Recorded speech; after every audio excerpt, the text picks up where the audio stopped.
Just get it over with, I'm in so much pain, he thought to himself.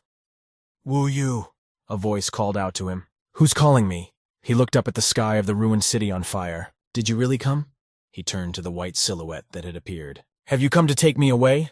The boy rushed toward the silhouette. Go away, Wu Yu, go away. The silhouette wanted to push him away. Years ago, before everything changed, you decided that you would live. You would only go forward, through a village going up in flames, and walk across a land full of misery. With the words, the silhouette pushed him away. He distances himself from him and hears his last words, and you will never look back. The silhouette receded and disappeared into the distant horizon, distance so far away that the silhouette now seems only a shining star. Suddenly, he woke up from his dream. I can't believe that I survived last year, yet they sent me to Jinhai as a nursing home. He touched his head. A voice came from the radio in his pocket. Reporting. The suspect with a knife escaped during the arrest. Wu Yu woke up and pulled out a walkie-talkie. He is now heading towards the safe exit of the 5th building, requesting immediate reinforcements. Accepted, he replied, running out of the room, and he ran toward the scene. Freeze! 3 policemen ran after the criminal. A woman and her daughter were in the perpetrator's driveway, talking among themselves. What do you want for dinner tonight? Mommy will make you some. I want... The girls started to answer as the perpetrator pulled out a knife in front of them. Get out of my way, you bastard! He swung aggressively. The woman and her daughter were shocked and shouted, Save me! They suddenly heard the sound of breaking glass. From the window of the building, a man fell right on top of the perpetrator as he swung with a knife in his hand. Die! When they saw the man, they shouted, Captain Boo! The man looked austere and quite decent. The captain flew out of the window and kicked the perpetrator in the head with precision. From this blow, the offender fell to the ground and flew several meters away. After a few seconds, the criminal got up from his seat and swung the knife at the captain, shouting, You bastard! The men chasing him warned, Captain Boo! Watch out! Captain Boo dodged his blow and the criminal missed. The captain quickly took him by the head and pointed his head right at the glass next to him, making him scream in pain. The captain cuffed the criminal's hands and ordered, Take him away. Move! Stay still! And shut up! The officer said to the perpetrator. A girl in a white coat approached the captain. Captain Boo, is everything all right? To which the captain decided not to answer. He asked another question while pulling the shard of glass out of his hand. Where is this new guy? The savior turned out to be the captain of the South City squad, Bu Chunhua. There was a dead silence. No one dared to answer him. Beside himself, Wu Yu began to pivot on the spot. The captain turned sharply toward him and looked at him, and promptly stepped toward the newcomer. Grabbing the boy, the captain spoke, I ordered you to keep an eye on the neighborhood, and to keep the occupants of the houses from coming in here. So, what have you been doing? He continued aggressively. One of the officers began to report to him. Captain Bu, Zheng Xiaoli, and a few trainees swapped observation points with Wu Yu. Monitoring the entrance to the area was not his responsibility. Wu Yu grabbed the captain's hand, and he pulled Wu Yu towards him.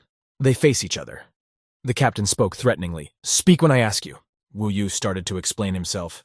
Captain Bu, listen. With one hand calming him down. I say, what have you been doing? The captain yelled at him. This new guy is doing a good job. Why does the captain yell at him all day long? People started whispering. The city government put him in here, and Captain Bu hates it when things are done on the take. So he brings a man down until he quits. Wu Yu lowered his head guiltily. He apologized to the captain. Sorry, Captain, I'll be more careful next time. The captain didn't answer him anything, and pushed Wu Yu away from him. An officer from the Wuqiao Narcotics Police Department will be coming over to cooperate. According to the informant, this person is related to old drug trafficking cases. The captain turned around and started talking to the other officers. Wu Yu indifferently patted his clothes while the captain continued to speak. Check his fingerprints and DNA in the database. He now addressed a specific person. Kai Lin, you will be interrogated at night. No one will go home tonight. And if anyone does, they may not go to work tomorrow. The captain added threateningly. Kai Lin replied succinctly. Got it. The girl who approached the captain wearing a white robe is named Meng Zhao. The captain soon moved away from the scene. Zhang Xiaoli, feeling guilty, walked over to Wu Yu. Brother Wu, I'm sorry. I'll treat you to lunch tomorrow. That's okay. Wu replied. I'm sorry, Xiao Zhang. I need to take a message. Wu Yu took out his phone. The message read, Old place, 50,000. Quick. Brother Wu, what's wrong? Is there some trouble at home? Xiao Zhang said. Quickly putting the phone away, Wu answered him. Yeah, nothing, just get out quietly. Captain Bu has an appointment with the people from the prosecutor's office. I'll help you with the night watch tonight. Xiao answered him. But Wu Yu wanted to say something. Thank you, officer. I want to wish such a good man peace of mind and prosperity for life. If it wasn't for you, I don't know what would have happened to my daughter. The injured woman thanked the captain. Tell me, what is your name? What is your personal number? I will write a letter of gratitude to your department. I want to give you a banner of honor.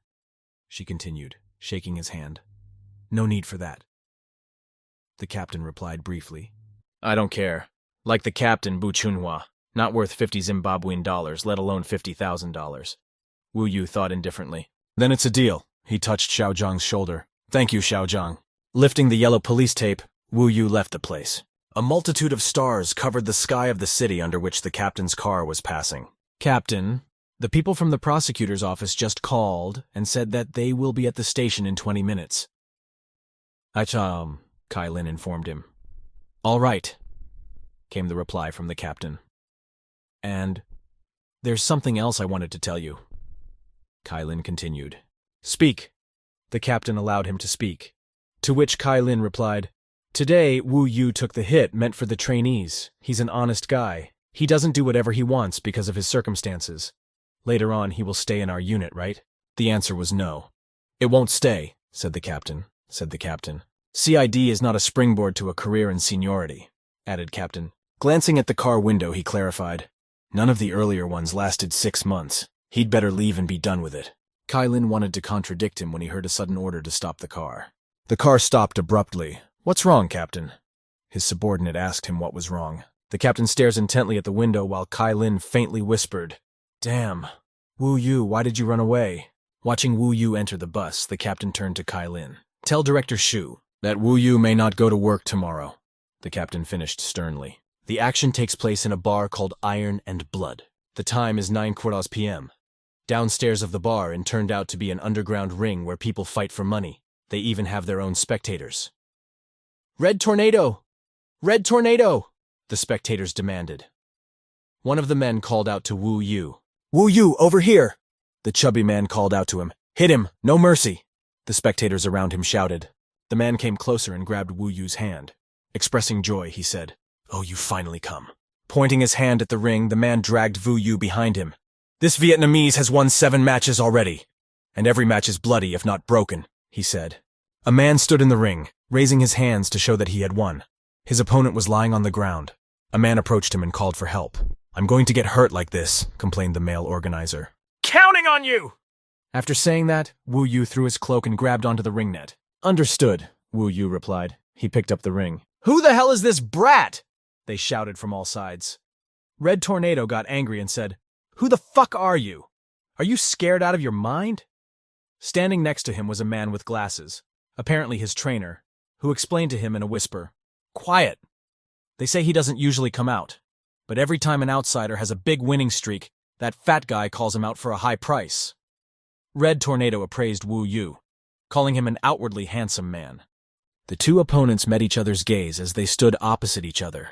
The Red Tornado appeared to be a head taller than Wu Yu. Just then, the big dude declared, But in reality, empty space. People cheered for the big guy. Red Tornado, come on, wipe him out! The bell rang, and the fight began. Come here, princess, said the opponent Wu Yu with provocation. Wu Yu's opponent started with provocation. The Red Tornado grabbed him by the shoulders and toppled him over, lifting him into the air. After holding it for a few seconds, the tornado threw it sharply to the ground, to which he received shouts from onlookers. Red Tornado, wow! Such a fatty didn't expect this. He also shouted out, Wu Yu! One last thing. The tornado only swung around, determined to knock him out. To his surprise, Wu Yu reacted quickly. He stopped the punch and grabbed his arm, glaring at him sternly. With a sudden movement, he threw one leg over the giant's neck, which caused a shock to him. Wu Yu was easily able to twist his opponent's arm, to which the latter began to shout loudly. Wu Yu laid his opponent face down on the ground, leaving him no chance. The fat man and the tornado coach hatch in shock. What? That's a fight! The spectators cheered. And the referee proclaimed the winner. It was Lucifer, that is. Wu Yu! People clapped and sent a red tornado flying. Put down before you could get in the ring. Useless piece of shit, the spectators said. One person in the crowd stood out. He didn't say anything and was calm. He just clapped like everyone else. Wu Yu recognized an acquaintance. What's he doing here? His thoughts were racing around in his head. Unwilling to accept defeat, the red tornado broke the glass bottle, calling Wu Yu's name. Die! And I swung this bottle at the tornado. Wu Yu managed to dodge this blow. He grabbed the neck of the red tornado and smashed his face with his knee, lifting his head. A chime sounded. Ding, ding, ding, ding, ding. The fight is over. Stop the fight. They heard voices. Tornado fell unconscious to the ground, and someone else shouted, Get that man out of the ring! He's gonna skate off! They quickly ordered Red Tornado out of the ring. The fat man praised Wu Yu for his work and handed over an envelope of cash, the promised money. The man touched his shoulder and began to chatter away. Why are you so unsociable? Come to the fights more often. Make some money while you can, How about we make some money next time? Better yet, we should join forces and put on bigger matches. And then, not just the street, the whole Jinhai. In fact, the whole north. There's no need. I'm fine with cash. Wu Yu answered him modestly after looking at the money, to which the fat man was surprised. And what is it good for? Are you going to lie in the coffin with cash too? Wu Yu loudly patted his shoulder. For matches with a price tag under 200,000, don't call me, the guy said as he walked away. The fat man tried to stop him, but to no avail. The time is 23:40. 2 hours later, Wu Yu walks down a deserted street in the city. As he rounded the corner, he was followed by the same guy who clapped him among the onlookers. The familiar went to follow his trail. Where is he going? He started to say as Wu Yu suddenly grabbed him by the neck. I told you, don't follow me, Lin Zheng. He pinned him against the wall even more. Cock! The acquaintance made hoarse sounds. Not allowing the two guys to approach them, Lin Zheng waved his hand, signaling. Let him go first, one of them said, blocking the path of the other. See, we have no bad intentions, Lin Zheng pointed out. Wu Yu retreated without a word. Adjusting his shirt, Lin Zheng added, We're only protecting you. No need, Wu Yu replied briefly. They're just following orders, the interlocutor added. Wu Yu told them to leave. To tell you the truth, I like you, Wu Yu. We should go out for a drink together sometime. Lin waved goodbye. Wu Yu only sent him away and went on his way. Lin Zheng was the head of the public security department of Yundian province. One of the guys asked him if the stakeout was to continue, to which he replied briefly, Yes. Looking after Wu Yu, Lin added, After all, that story hasn't ended yet, Wu Yu. A few days earlier, Shan State, Myanmar. Two girls noticed a guy at the doorstep of a house reading a book. Oh, look. It looks like it's really... They walked up to him and exclaimed, Boss Chin has arrived. How's business? Will you come to have fun with us today? Winking at the girls, he replied in a calm voice, I'm barely making ends meet. How would I dare offend you? Maybe later. The girls started to touch the guy, adding, We don't need any money from Boss Chin. On the contrary, we'll pay it ourselves. Qin only smiled and called the girls into the house. His attention was attracted by shouts. Search! A search for death! What the hell? A car drove straight down the street where people were standing. Is it the police? They shouted. From the machine gun, or rather from the window of the car where the machine gun was, they started shooting at passers-by. Seeing that they had shot some people, people started running, shouting, Save us! Run! The car came to a screeching halt. A man, tall, statuesque, wearing sunglasses, came out of the interior of the car, taking off which he said, What a wonderful day, right, Qin Chuan? It was a man nicknamed Shark. Smoking a cigarette, Qin leisurely replied, Shark, your way of saying hello is not friendly at all. As he spoke, Shark's men pointed their pistols at him. Could you please improve for next time? Qin finished. Shark spoke directly to him. Right now, the world is experiencing a shock in the price of illegal drugs. Anyone would be in a bad mood to lose a few $100 million out of the blue. Don't you think so? He asked his interlocutor. Qin expressed deep sympathy for him, and added that he had nothing to do with this, and there was no point in looking for him. Shark made a snap of his fingers and ordered, Hey, fetch. One of his staff handed over a clipboard, and Shark continued talking. Wan Changwen, do you know him? He deduced the structural formula of blue gold and has been mass-producing it for the past 2 years. Luckily for him, the prices of other drugs have been falling rapidly, but he has absolutely no desire to cooperate with the darknet to balance the market. Blue gold is a highly addictive drug. The photo showed a gray-haired man in his 50s, talking on the phone, dressed in a decent suit. I hope you can convince him to place blue gold on my Mariana Trench. The latter is a darknet store with wide coverage and a high level of development. A year ago, the site was forced to go offline due to police action. After examining his photo, Chin pondered for a moment and uttered, "This." He received a reply from Shark. "If you help me find him and facilitate a deal," he said, "then I will not only thank you, but I will also concede you a share of Mr. Wanya's sales, so that you can continue to live in peace and quiet."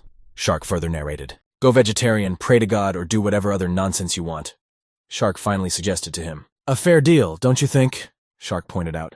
Chin Chuan is the former deputy commander of the anti-drug squad of Jianing City. Shark pressed live. "Squad Commander Chin?" Chin put on his glasses. "That's quite fair. However, there is one technical problem. Wang Chengwen's mother has died. As far as I know, at present Wang Chengwen has secretly returned home to escort the coffin at the funeral," Chin said.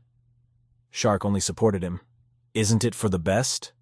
Knowing Wang Chengwen's whereabouts, you can start acting now." Shark took the clipboard in his hands. Chin had already sworn that he would never cross the country's border even half a step again. Therefore, he regretted it. He confidently said to the Shark, "Shoot," refusing to do the deed. All the guns clicked on at once. But Shark blocked their way with one hand. Then he simply swiped his finger across the screen of the tablet. "Are you sure?" Shark asked him, handing him the clipboard. "Professor John is waiting for someone again?" he wondered. He noticed a car on the tape, with Professor John waiting inside. "I'm sure," Chin replied. Making a facepalm motion, Chin immediately uttered, "Absolutely.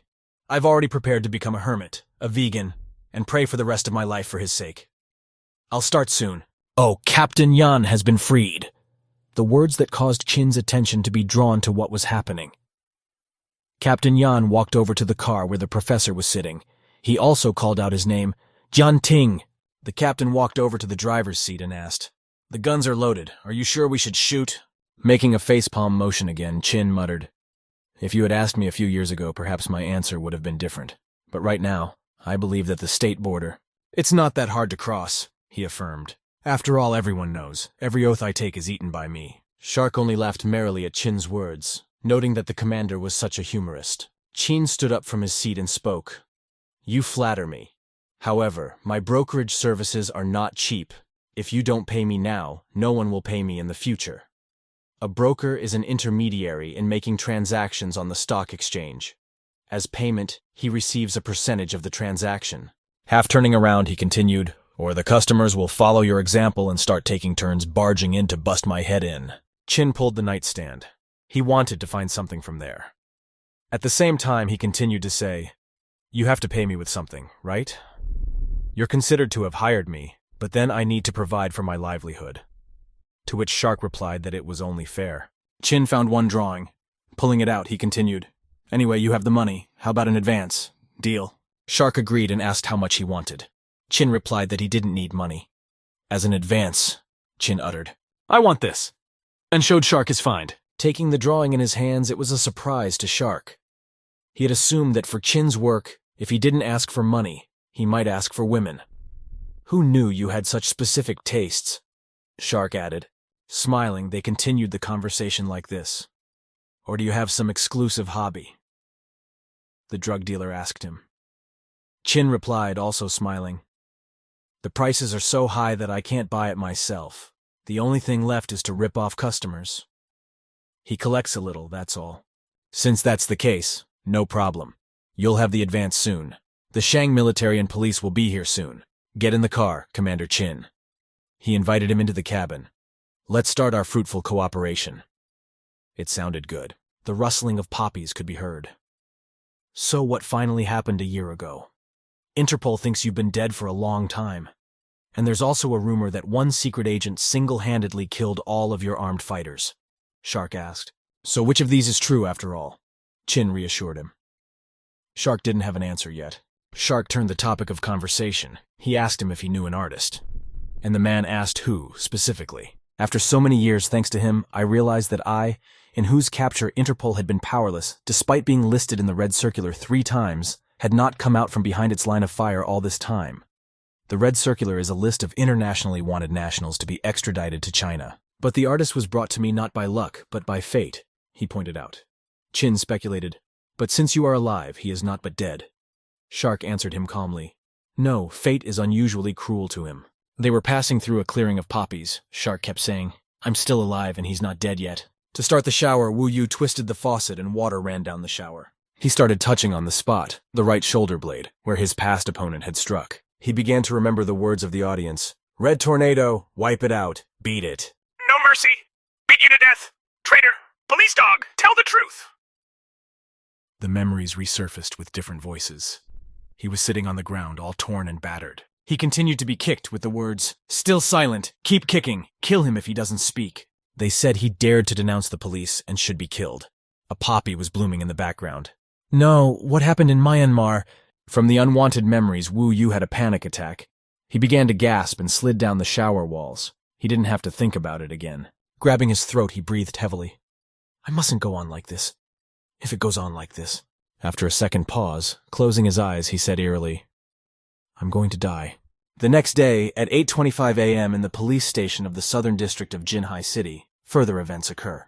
With a slam, Captain Bu pushed open the door and walked with Meng Zhao into the office, with a paper in his hand and the words, Suspect detained. He turned further to the girl. The case of the 329 robbery in the apartment is also his case. We can proceed with the closing procedure. Yes, Meng Zhao replied. The staff members saw the captain and bustled about. They quickly began to put away unnecessary things such as newspaper, doshirak, containers, etc. Captain Bu took an interest in the whereabouts of Lieutenant, to which the staff replied to him, Lieutenant Liao has had a stomach ache all night. Suddenly the lieutenant appeared from the corner of the office. I'm here. The lieutenant's name was Liao Gang. In a hurry, he tucked his shirt under his jeans. He asked the captain if there were any orders. At the same time, he realized that there would be no time for breakfast. Nothing much. The captain touched the lieutenant's shoulder. Get me the case file of the main defendant in the robbery, number 329, in the detention center. And also, continued Captain Bu, to which Lieutenant Liao turned to him with a questioning face. Your zipper is unzipped, the captain added sternly, to which the lieutenant blushed and hurriedly closed his zipper. The captain left the office. Suddenly, Wu Yu appeared in front of him, also not noticing Captain Bu. Wu Yu had tea in his hand and a cake in his mouth. From the sudden collision, Wu Yu accidentally spilled his tea on the captain's shirt. Everyone who saw it was in deep shock, and there is a note of parting in the silence.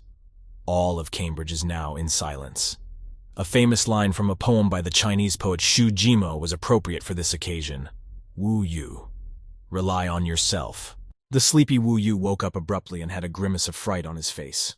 The food was stuck with a lump in his throat. He can't swallow. I'm done for, Wu Yu immediately thought. Excitedly, he pulled a sponge out of his pocket while apologizing for the transgression. I'm sorry, Captain. We need to wipe this off soon. And he couldn't look him straight in the eye and repeated, I'm sorry. While Wu Yu is rubbing the captain's shirt, the latter asked him, So why did you come? I told you you don't have to come to work anymore. Wu Yu was dumbfounded by what he heard and asked again, What did you say? The captain with a haughty face repeated, You didn't understand? I said, You don't have to come to work. The Criminal Investigation Division doesn't need you. Resign yourself, the captain said sternly. All the other staff members stared at the scene in bewilderment, and Lieutenant Liao hesitantly intervened in the conversation. This Captain Bu, didn't Chief Xu say that he would like to talk about Wu Yu when you have time? Wouldn't it be better to wait for him first? The lieutenant patted the captain on the shoulder, calling him along. Let's go to the detention center first. Let's go. I'll take you. With a smile on his face, the lieutenant tried his best. There will still be time to go to a meeting at the Central Bureau after lunch. Let's go. Let's go. He began to pull the captain along. With him.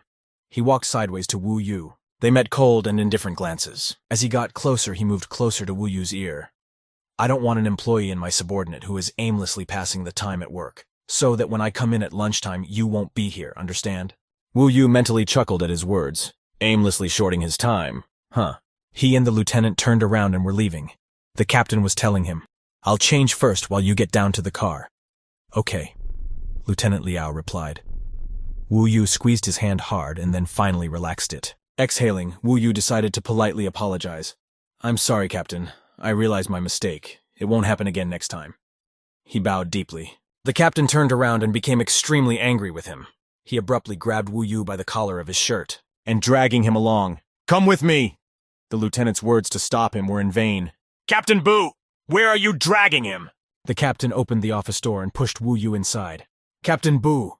the boy called out to him, but the captain locked the door. "Did you really think what I said about CID not being a place to use as a springboard to a career?" He began to reprimand him. "Were you joking?" the captain asked him loudly. "You come to work not a minute early, you leave early too. You never work overtime, you just check in on investigations," Captain Boo continued. He grabbed Wu Yu by his shirt collar once more and added, "Do you think the foreign service workers are paid such a high salary to mess around with you? I'm telling you, as long as we're in Jinhai, I don't care what your connections and circumstances are." Captain Boo was still holding him roughly by the collar. "Get out of here! Do you understand or not?" The captain suddenly started yelling at him and choking him. "Wu Yu is getting a little hard to breathe," to which he tries to calm the captain down. "Do you understand or not?" The captain got even angrier and slammed him against the wall. Such a blow was a painful blow for Wu Yu. "Ugh!" A sound was heard from him. A tear slipped down his face for a moment. He remembered how painful it was, just like yesterday during the battle. Wu Yu started to lose his balance and fell right on top of the captain. Noticing this, Captain Boo called his name, but there was no response. Wu Yu fainted and Captain Boo asked what was wrong with him. Catching him while he was falling, the captain became worried. "What's wrong? Tell me." He wanted to bring him to his senses, but his attempts were futile. "Wu Yu," the captain's voice sounded. The captain is excited about Wu Yu's condition. He tries to give him help. "Hey, he's not faking to get compensation, is he?" the captain said suspiciously. "Why would this guy with that kind of looks and acting talent go to the police? He could have won an Oscar," he said to himself. Realizing how serious it was, he started to wake him up. "Hey, are you okay?" he said. "Is he that weak? Could it be that he has old injuries that he's treating with government money?" He got a frantic internal grumbling. The captain lifted his chin and found that his face had become as pale as a dead man's. "Why is the face so pale? It's not good," he muttered. He finally turned to outsiders for help. He called for help from those outside the door, in the hallway. But there was only silence in response. Where did that assistant go? What to do? Captain Boo began to think. The captain thought, what if he's really badly bruised? And wanted to pull at Wu Yu's t-shirt. When he did so, the recent scars from the fight were visible. Upon discovering them, the captain was concerned. How did he get those injuries? Not only did he notice the injuries, he also noticed a tattoo. The police have a very strict medical examination. Captain Boo was wondering, how did he have the nerve to get such a big tattoo? Wu Yu started to cough out, "Cha! Ka!" Being sleepy, he opened his eyes. Then after a few moments woke up. He woke up. Abruptly pushing Captain Boo away, he nearly fell over. He coughed a few more times, then raised his head and turned to the captain.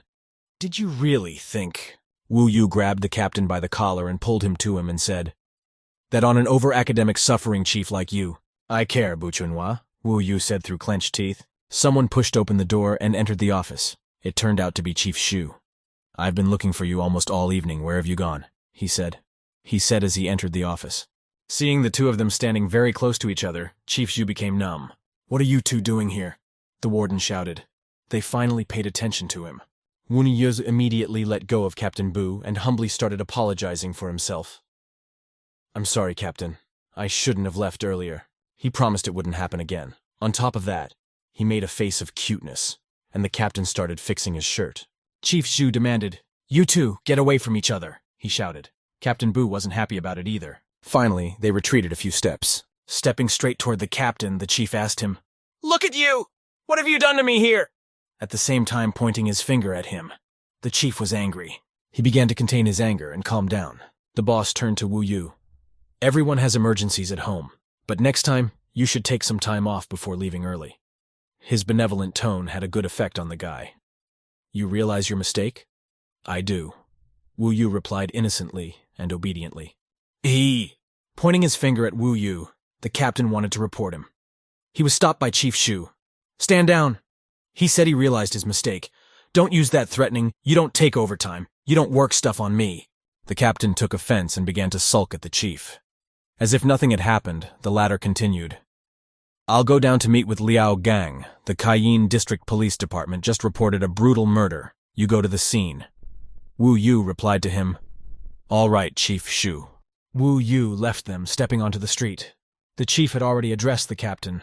I know you are capable and disdainful of those who take advantage of their official position. But Wu Yu is not here because of his connections at all. He only wanted to find a place to work, and he has been quite patient and accommodating to you. Why are you so eager to send him away? He asked his subordinate. Captain Bu only grinned and asked himself in thought, is he patient? Yielding?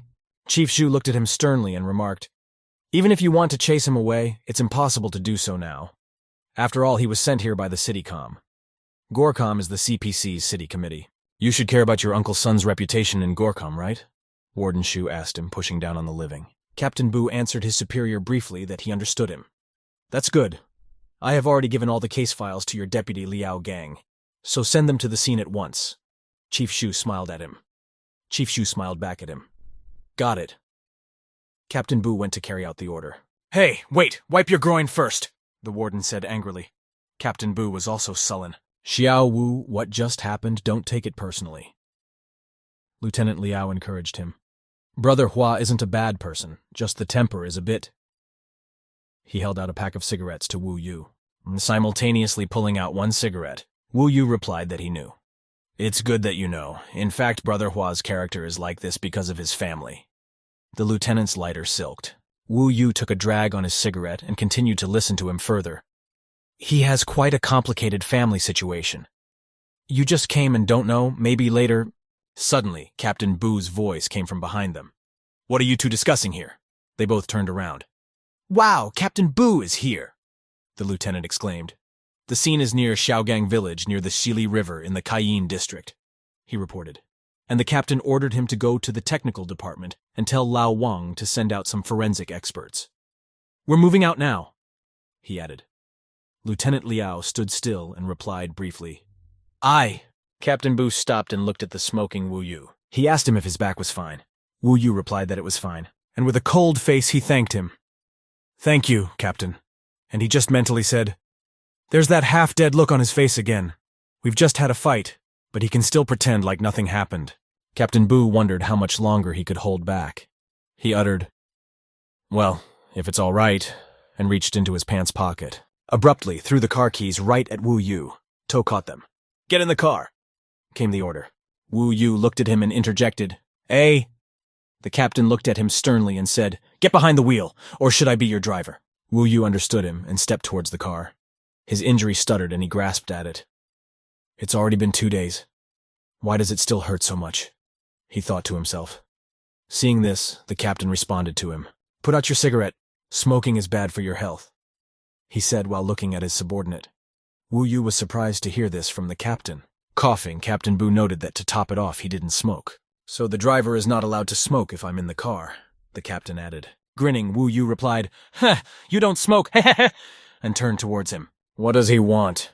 Thought Captain Bu. He took a deep drag on his cigarette. Placing one hand on the captain's shoulder, he moved closer to him and whispered, Then I'll teach you, okay? There were literally centimeters between their lips. As he stopped and turned around, coldly said, let's go. And Captain Bu stared at him in bewilderment. Wu Yu put out his cigarette. He opened the car door and stepped inside. The front seat door slammed. The captain touched the spot where Wu Yu had just touched. What does this mean? He wondered mentally, not understanding what had happened. Half an hour later, they arrived near the dam at the scene of the murder. 2 men stood by the body and the medical examiner spoke. Victim's age 15 years old, female. Height approximately 5'8". Weight between 41 and 44 pounds. Commander Zheng stood next to him. The medical examiner held a file of documents in his hand. First of all, the time of death was established, the day before yesterday from 10:30 to 11:30 p.m. The cause of death was cardiac tamponade caused by rupture of the heart from external trauma. An autopsy is required to determine the exact cause of death and the murder weapon.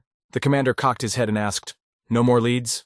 No shoe impressions? Fingerprints, blood, DNA? Taking a deep breath, the forensic scientist added, Alas, there was a heavy downpour at the crime scene. All traces of shoes and dried blood were washed away. Tease. The victim's clothes are without any damage. It is unlikely to be rape. Most likely. Taking a sample from her vagina will not give any clues either, the commander lamented. The medical examiner said that it was up to the Southern District Office to pick up the rest of the materials. He started to say, By the way, why haven't they already... As someone shouted, Brother Zheng! A squad from the Southern District has arrived. A shout was heard. A few cars were already on the visible horizon. Finally, after a couple seconds, the cars slowed down. A car door opened. Captain Boo and his subordinates came out of there. The captain began to order, seal off 500 meters of the coastline. On the way, take pictures and collect materials necessary for examination.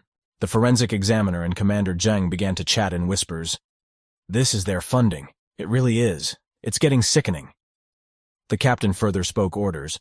Take soil samples every 2 meters. He now turned to the lieutenant. Liao Gang, call the Public Security Bureau and apply for a scuba team. Got it, came the reply. The team put on gloves. Captain Boo's freezing aura made Commander Zheng stutter. What he reported to him was this. These are the records of the preliminary corpse examination results and reports. Captain Boo is a perfectionist. You can't fool him. I really don't want to run into him, he thought to himself. He then proceeded to tell Captain Boo, at the time of the crime, heavy rain caused severe damage to the crime scene. He gave him the notes. He handed him the notes in his hands. No worthwhile evidence has been found at this time, he finished uncertainly. The captain asked if they had checked the nearest CCTV cameras. These included a bus stop 8 kilometers north of the crime scene, a toll gate 2.5 kilometers southeast of the crime scene, 2 mini-markets 2 kilometers from the crime scene, and an illegal clinic operating despite a quadruple ban. He looked sternly at the interview and asked, Have you requested camera footage of all these places? Commander Zheng averted his gaze and tapped his fingers nervously, but replied, Well, that stop in the gate we checked. He interjects in disbelief. But what's with the mini-markets and the illegal clinic? Their sources don't even have records of cameras in those places. How does Captain Boo know all this? He dared to say, We didn't know there were private cameras at these locations, so we didn't. Before he could finish, Captain Boo handed him back the notes and told him to check. He turned around and walked away, and Commander Zheng, Good, check. Captain Boo sat down beside the corpse.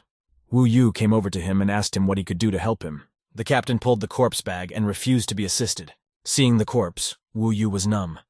He was called and called, but he couldn't hear them. It felt like he was in a trance. When he woke up, the captain asked him, What's the matter with you? You can't look at that degree of decomposition, the captain continued. Chief Shu mentioned that you used to work in criminal investigation. When Wu Yu took his gaze away from the corpse, Captain Boo was still asking him, What? You've never been to a murder scene before? To which he replied, Not really used to looking at such things. At that time, the captain got up from his seat and said that no one liked it. He approached Wu Yu and said that if no one was watching, then who will look for justice in such things? He finished his question. The 2 officers behind him began to discuss Wu Yu. How is it possible? He's in the criminal investigation department, but he's afraid of dead people. How did he get into the criminal investigation department in the first place? He's a blag. What's he good for? Is this guy in some kind of trouble? Look, he's trembling.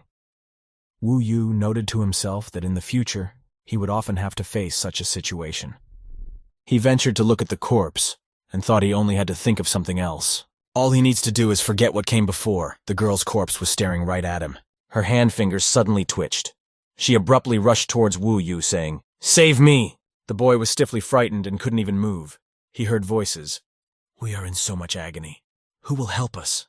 Several dozen dead hands began to tug at Wu Yu and rushed towards him. Save us! Was what he heard from them. Another hand clapped him on the shoulder and a familiar voice was heard. Wu Yu! What are you doing? The guy suddenly woke up and turned around to him. It was Kai Lin. He asked him once more, Are you feeling bad? Your complexion is just tinny. Shivering in a cold sweat, Wu Yu replied, Nothing. Kai Lin asked if he was sure. Wu Yu bumped his head on someone's shoulder. He looked at him. It was Captain Boo. Did you just remember something now? He approached Wu Yu. The latter retreated a few steps while answering him. No.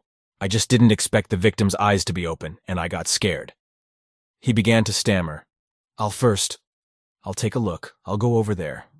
I'll help the forensics guys carry the boxes. Captain Boo and Kai Lin were left alone. Kai Lin was curious. Is a corpse with open eyes frightening to this extent? It's similar to my reaction when I first met you, boss. Looking at him with a straight look, the captain made him say it was a joke.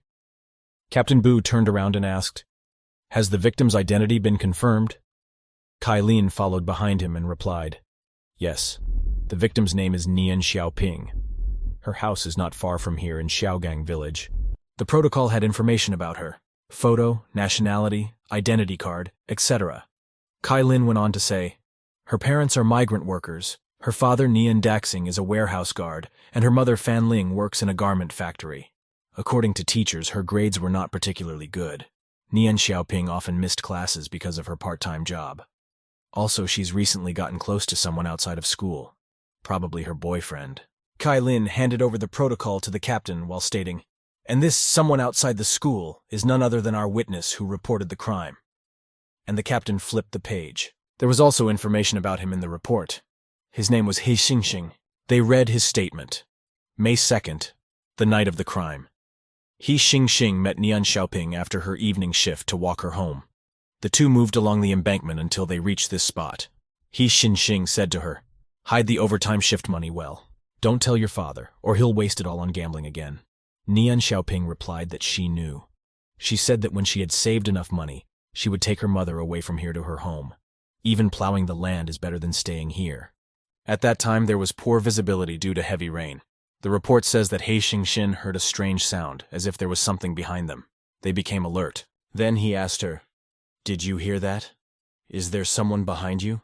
The frightened Nian Xiaoping replied that it was definitely the wind. They walked on. After another sound, He Xingxing shouted, who is there? Show yourself! And a bolt of lightning rang out.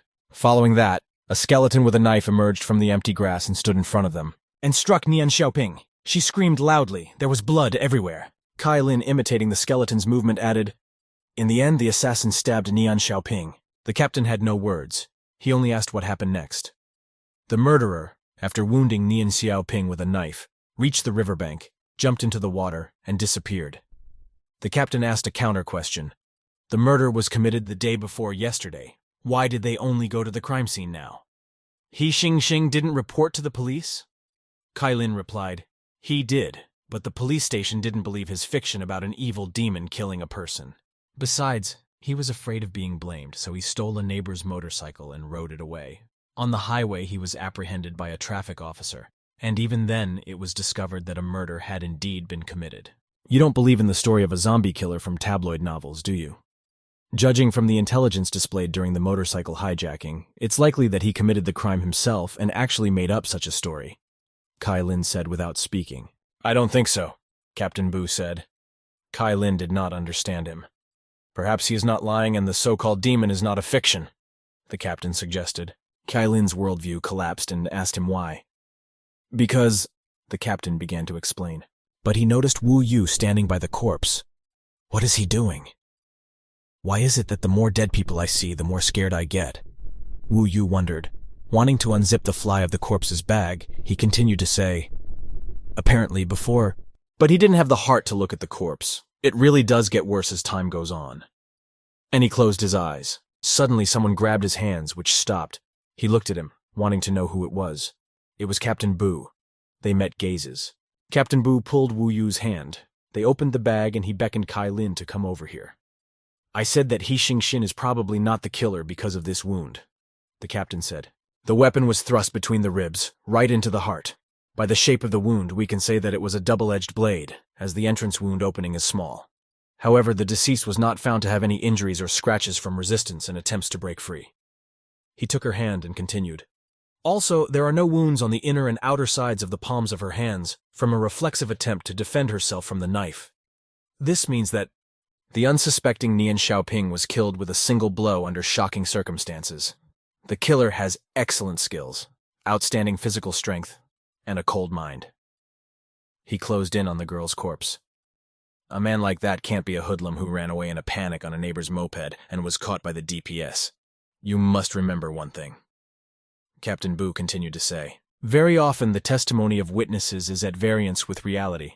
They are just facts described from one point of view, he finished. He finished his speech. Suddenly, Lieutenant Liao and one officer appeared with a witness. Captain Bu, I told the Cayenne department to bring the witness to the crime scene. He's here. He Xingxin raised his head and looked at them. He was in shock. He started shouting at the top of his voice. It was a demon that killed Nian Xiaoping. A demon! A demon! It was a demon! He began to twitch vigorously. I didn't do it! A demon! A demon! Stay back! Have mercy!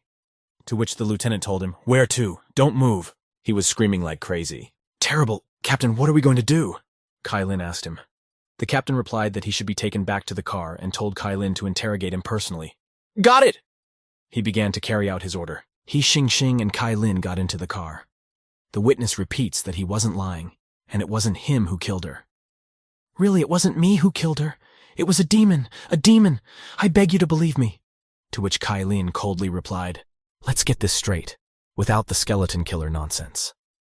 Otherwise, he would be the only suspect in the murder case." He Xing trembled and stuttered. I saw the skeleton. Its face, its hands. Everything is white bones. The legs too, and the head was so big. Kai Lin punched the seat next to He Xing. He got angry and demanded from him, "Didn't you say that the killer was wearing long-sleeved black clothes and pants? So how did you see that he had bones there? Speak accurately and don't talk nonsense." The witness grabbed his head and asked why no one believed him. He Xing began to mutter nonchalantly, "How can demons be real? Where do demons come from in our world? Why don't they believe me? Why don't they believe me? I really saw that demon." He could be heard shouting from outside, standing by the car. The lieutenant expressed his view that the guy was the culprit. He asked Captain Boo what to do. Will they do a psychological evaluation? Not necessarily. He Xing is a thug who has already dealt with the police, and if he really committed murder, he wouldn't have concocted such an implausible lie. Captain Boo explained, "So I'm inclined to believe that he did see something. The sight of the skeleton made such a strong impression that the fear served as the cause of a partial memory disorder. In other words," Wu Yu walked by and heard Captain Boo say, "PTSD. Wu Yu thought about deciphering it. Looking at He Xing's condition, Captain Boo explained, that is, post-traumatic stress disorder, aka shell shock. This condition is the psychological effects caused by a brutal murder, war, or other violent events. Wu Yu froze. "Consequences?" he asked, lowering his head down. He remembered being beaten and kicked to death. It brings back the most painful and painful memories over and over again. Some victims do not exhibit fear and panic immediately after the incident. Captain Boo's voice can be heard.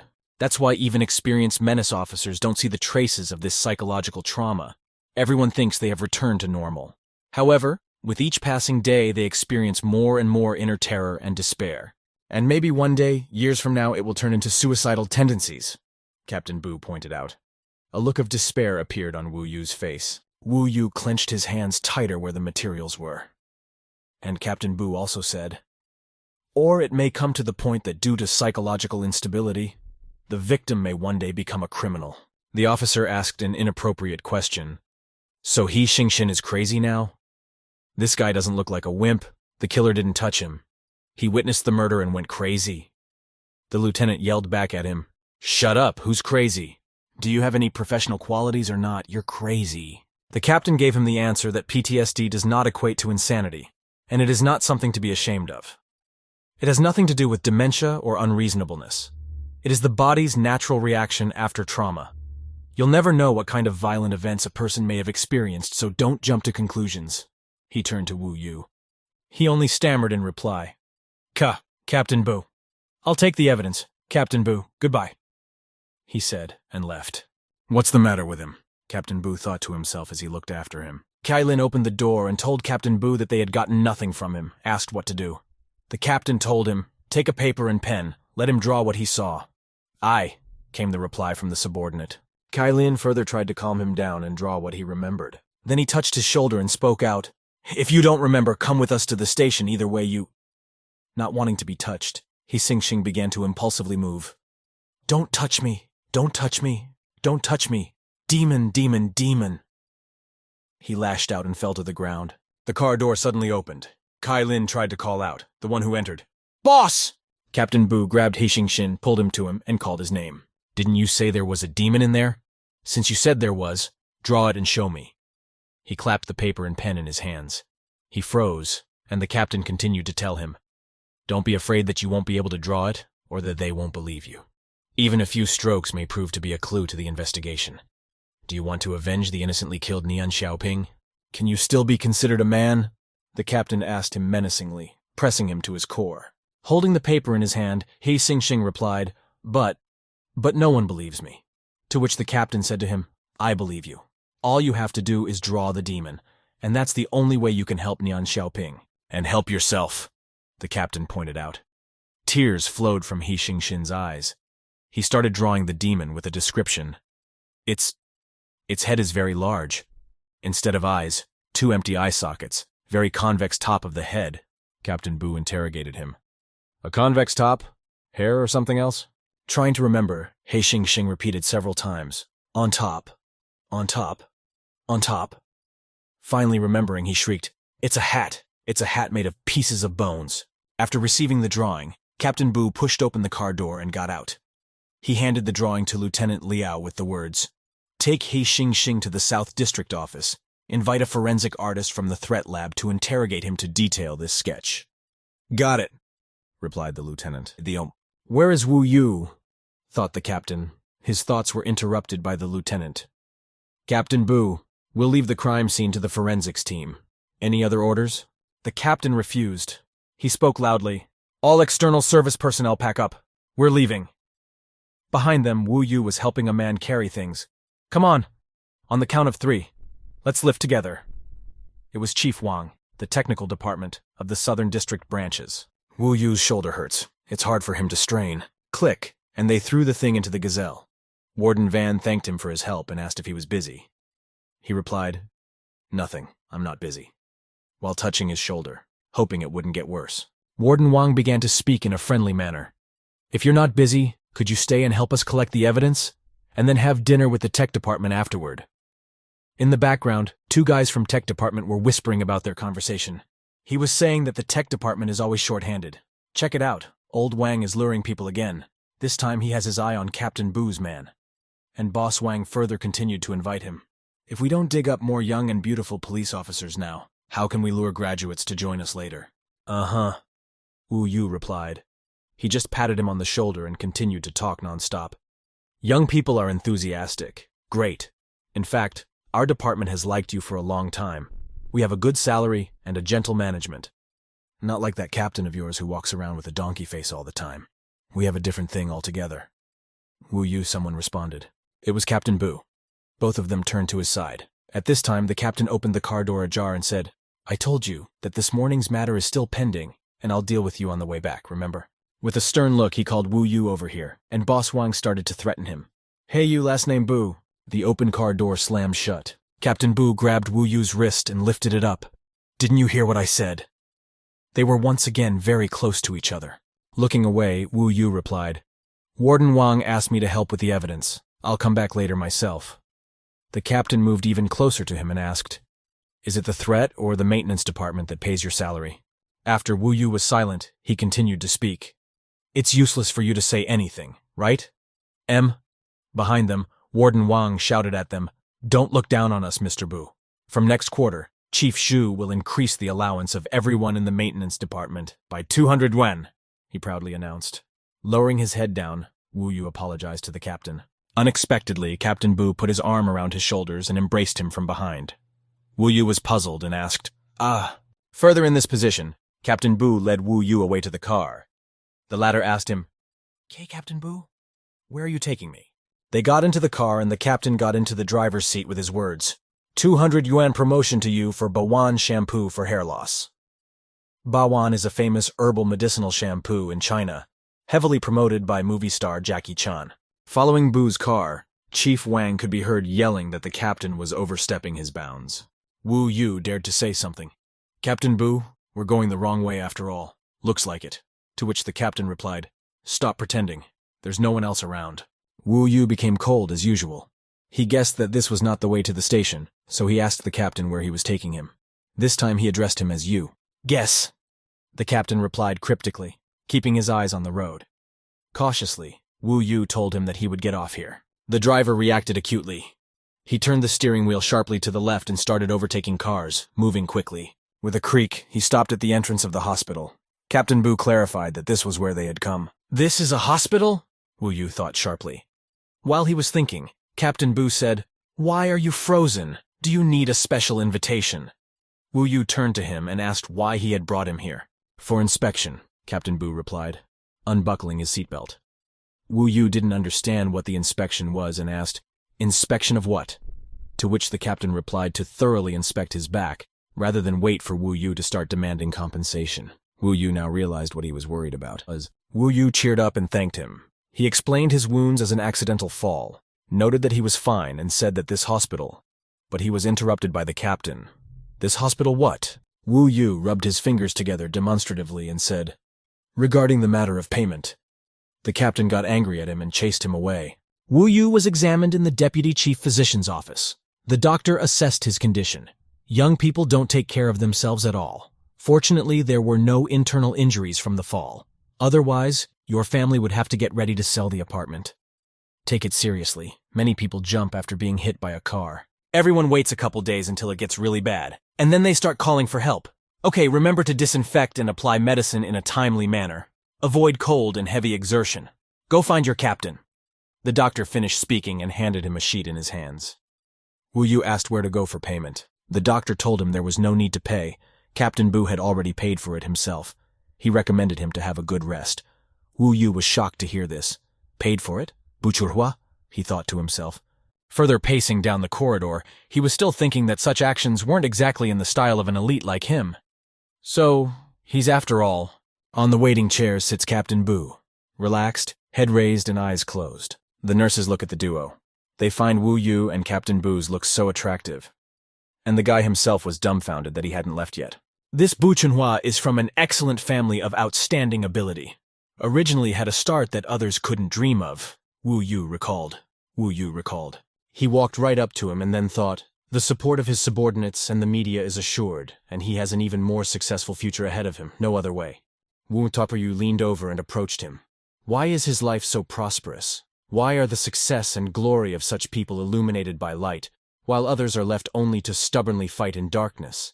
Their unwavering loyalty has been turned to dust, their hotheads thrown into the abyss. Even their names are forever buried in the unknown underworld. Suddenly, the captain moved and sat with a straight back. Wu Yu noticed this, and this sleeping posture seemed very familiar to him. There aren't many people who can sleep sitting like this. This posture. I've seen it before. Wu Yu guessed as he tried to remember. In the middle of a glade of poppies, two people were sitting and discussing something. One asked the other, "How can you tell just by your sleeping posture that something is wrong?" The other answered him, "And you look at the local gangsters. The cops have trained you well. You even sleep at attention. How can you not give yourself away?" He remembered that voice, and the voice spoke to him. "Hey, tell me, what else can I give myself away with? Tell me, why are you looking at me?" And Wu Yu hissed.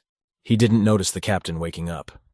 When Wu Yu came to his senses, Captain Bu asked him, "What were you thinking about while you were standing there?" Wu Yu straightened up and answered him, "Nothing.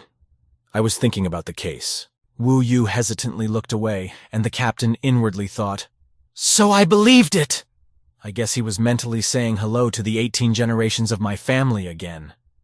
"You..." Captain Bu got up from his seat, but suddenly his phone rang with a vibration. He pulled out his phone. It turned out to be messages from Liao Gang. He wrote that a visiting forensic artist had worked on He Xingxing's testimony. The forensic artist had already made a detailed sketch, which he sent to the captain. The latter poked his finger at the image sent. It showed a skeleton with a skull cap made of several dozen bones. Is this the skull that He Xingxin was talking about? The captain thought at once. He now said out loud, "What was it for?" Seeing the skeleton's face, to Wu Yu, its mask seemed very familiar. He pointed his finger and dared to utter, "I've seen it before, it's Dancing God." Wu Yu finished. He remembered how this mask, in the middle of a crowd of people, in the middle of the night, dancing, met them more often. The captain had asked who it was. He answered that the Dancing God, in the villages they used to cast out evil with it. In Jinhai they used to do that?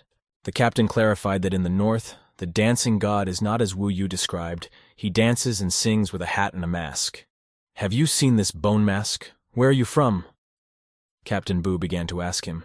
Wu Yu turned away and replied that he wasn't really sure. He might have gotten confused. The captain asked him once more, "So where did you see?" Poking his fingers nervously, looking away, Wu Yu replied that he had seen it in the drama Qing Dynasty Palace on TV. The captain sighed heavily and said, "Does it matter where you live?" Pointing to the road, Wu Yu answered him. In the south side, I'll take the subway myself. The captain pronounced that he would drive him. Since he has a back injury, at Wu Yu's first refusal, like no need. He said he would wait at the entrance. The captain himself went to bring the car around. Wu Yu lowered his hand. He thought, he says he wants to take me home, but really, he's just afraid that I'll find an excuse to take tomorrow off. Wu Yu walked out of the hospital. At the entrance of the hospital, a black car stopped right in front of him and honked. He didn't understand. Huh? The front driver's seat window of the car was rolled down. The driver turned out to be an old acquaintance, Lin Jung. He responded to Wu Yu and said he would take him home. Wu Yu calmly asked him to how long they were going to follow him. Lin Jung replied, I decided to meet on my own. I'm going back to Yundian the day after tomorrow. Couldn't you be more accommodating so that I could give you an excellent grade on your report, albeit with great reluctance? He grabbed Wu Yu's hand. Lin Jung invited him to get into the car. Wu Yu replied, Wait, I need to send a message. With a quick motion, he pulled out his cell phone. Wu Yu started to type a message to someone. Seeing his old phone, Lin Jung said, You have an old phone. Isn't the internet too slow on it? Change it to a smartphone. To which Wu Yu replied that he doesn't need a smartphone since he doesn't use the internet. Lin Jung wanted to apologize. Sorry, I didn't realize actually, but he was interrupted by Wu Yu, saying that it was okay and we could go. A message came from Wu Yu. I left, a friend met me. The message was addressed to Captain Bu. A friend? He thought immediately. The captain frowned and added, What friend? In the city at night, cars are coming. In one, there is a conversation between Lin Jung and Wu Yu. How are you doing in the Southern District branch? I heard that your relationship with Bu Chunhua is so-so. You are well informed, Wu Yu said while looking at his window. Lin Jung continued, I must ensure your safety, and this is not only a task but also my personal desire. If you are constantly so wary of everything, sometimes I will also feel a little, His words were interrupted by Wu Yu. You just want to make sure that I'm mentally stable, don't suffer from post-traumatic stress disorder, and haven't become an antisocial criminal. Lin Jung looked at him and asked, Post-traumatic stress disorder? Who did you hear that word from? From Bu Chunhua? After all, he is... Lin Jung stopped to speak. Following that, Wu Yu instantly turned around and looked at Lin Jung. The latter confirmed his thought. Apparently, it's from him after all. Turning forward, he now spoke aloud to Wu Yu. Bu Chunhua and I are from the same university and the same graduating class, but from different departments, and I've heard some things about him. Wu Yu turned to his window as well. Lin Jung continued to speak. You must have already sensed that he is a person from the elite. To which Wu Yu only replied to him in thought. There's no need to talk about it. Who without connections and money can achieve such heights at such a young age? Even Boss Shu respects him. He continued listening to Lin. His parents are policemen and are rumored to have heroically given their lives when he was still young. His parents' battle comrade, Sun Ping, took him under his guardianship. Subsequently, Sun Ping went far up the ranks and became the head of Jinhai's public security department. He originally wanted Chunhua to do something else, but he insisted on studying at the police academy. Lin Jung had therefore advised him under no circumstances to not conflict with him because Wu Yu had no one to protect him in Jinhai. Even with all his desire, Lin Jung wouldn't be able to take care of him all the time. Here we are. Wu Yu interrupted him abruptly and unbuckled his seatbelt. The next second he was already getting out of the car. Just as suddenly, Lin Jung grabbed his hand and shouted, Wu Yu! He looked at him and spoke up. I really like you a lot and have for quite some time. Next time we meet, let's go to a bar and have a drink. Wu Yu calmly replied to him that there were probably plenty of girls for people like him. Lin Jung smiled and said that he didn't have a girlfriend. He pointed out that his standards were too high. Letting go of Wu Yu's hand, he bid him farewell. Lin Jung drove onward, and Futri took out his cell phone. I don't care if he knows what he's going to do to me. He thought, shoved the phone back in his pocket, and walked home. The door to the apartment clicked open. I'm home! Bu Chunhua said loudly as he entered the house. He sat down on the bed and looked at something standing nearby. It turned out to be a framed baby picture of Bu with his parents. He picked it up, and I got a better look. There he and his parents were blowing out the candles on the cake as kids, and they looked very happy. Bu Chunhua forced himself not to think about it. You can't think about it. Don't think. he said in thought. But he was overcome by the memory. He couldn't help thinking about it. Let it end! Let it end! Boo thought. A picture appeared before him of two criminals, armed, holding his parents at gunpoint and loudly asking, "Who's the snitch? Tell me." At this time, Boo was hiding in the closet and watching what was happening. "Daddy! Mommy!" he cried, but someone behind him put a hand over his mouth. There were many criminals. They surrounded the parents, and one of them said, "These two are impenetrable. You can't get a word out. Or do you want me to teach you a lesson? I'm giving you one last chance. Who is this artist?" They watched the horrible events taking place outside the closet. Little Boo begged his parents to tell them what they needed to know. He didn't understand and cried, his mouth covered with his hand. He begged for it to be over sooner. The criminals decide what to do next. One of them suggested killing the woman, that is, Boo's mom. Bam! A shot rang out. No! Little Boo wanted to break free, but he was restrained so they wouldn't be spotted. "Did you see that? If you don't tell me, you'll end up like your wife," the unidentified men threatened. Boo's older brother turned to him in a whisper. "Quiet. Listen, there's a siren outside. The police are here." One of them opened the curtain a little and said, "Shit, the cops are here. Let's go." They were deciding what they were going to do with the man. "Kill him, quick!" one of them ordered. Bam! Another shot rang out. The bullet went through Papa Boo's head. Seeing such a sight, it broke Bu Chunhwa's psyche. He cried and called for his daddy. His brother could barely contain him. They were left alone in the closet, shushed and frightened. The criminals have decided to fill the place with gasoline and they want to burn the house faster, especially the bodies of those killed. Little Boo was pounding violently on the spot. They realized that they had decided to set the fire. Boo's body is shaking. He calls out to his parents. He is in shock. His older brother tries to reach him, rather telling him to run after him. The brother suddenly slapped Bu Chunhwa's face. Touching him by the shoulders, he told him to come to his senses. His brother grabbed his arm. He opened the closet door and said loudly, "Run!" Amidst the unknowns, they ran straight for the exit. Not expecting to see two more, the children took them by surprise. "Catch them! Shoot them! Shoot them now! Don't let them escape!" They shouted and ran after them. The boys ran out into the courtyard. The bullets thankfully flew past them. Suddenly, they stumble on a rock. Both of them fell to the ground with a clatter. Little Boo was almost screaming in pain. They were spotted. "There! We can't let them get to the cops!" Boo was asked by his brother if he could continue to run. He replied that he was in pain and seemed to have a fracture. He asked, "Are we going to die? What are we going to do? Are we going to die?" "We'll survive," the brother replied firmly. He touched Boo on the chin and told him to remember this thing. Only if he survives can he avenge his parents. They heard voices. "Look there in the woods." The brother got up from his seat. He moved over to a rock. Those kept saying, "And check the rocks below." Boo was hiding behind a big rock, and his brother was found. They didn't notice Little Boo and went after their brother. "The kid is up there in front! Catch him!" After a while, two people are talking at the entrance to the ward where Bu Chunhwa is lying. One of them was a police officer. "We couldn't find out what kind of child it was," he said. Boo listened to them further. "But there's a good chance he survived. No third body was found at the site. The building burned down completely, but only 2 bodies have been identified among the debris." Boo decided he had to be alive. Still not allowing himself to think about it, Boo snapped back to reality. He took the warm picture and put it back in its place, saying good night. At the South District Police Station, Jinhai City, shouts can be heard. "You don't need to rub this lie in my face!" Wunayue walked past the noise, but he stopped at the office door. "I told you, it won't work with me!" The man said loudly. "Who is it that's squabbling early in the morning?" Wu Yu thought to himself and opened the door. A picture appeared in front of him. A drunken man stood and demanded something from the police officers. "My daughter went to work and didn't come back, so arrest her boss. He must answer for this and pay compensation." There was a woman sitting on the floor next to the man, sobbing. It looked like it was his wife. "Pin Pin! My poor Pin Pin!" Meng Zhao tried to calm the man down. With a calm voice, she replied, "Mr. Nian Daxing, calm down. The police will not miss any evidence, but we must act according to protocol."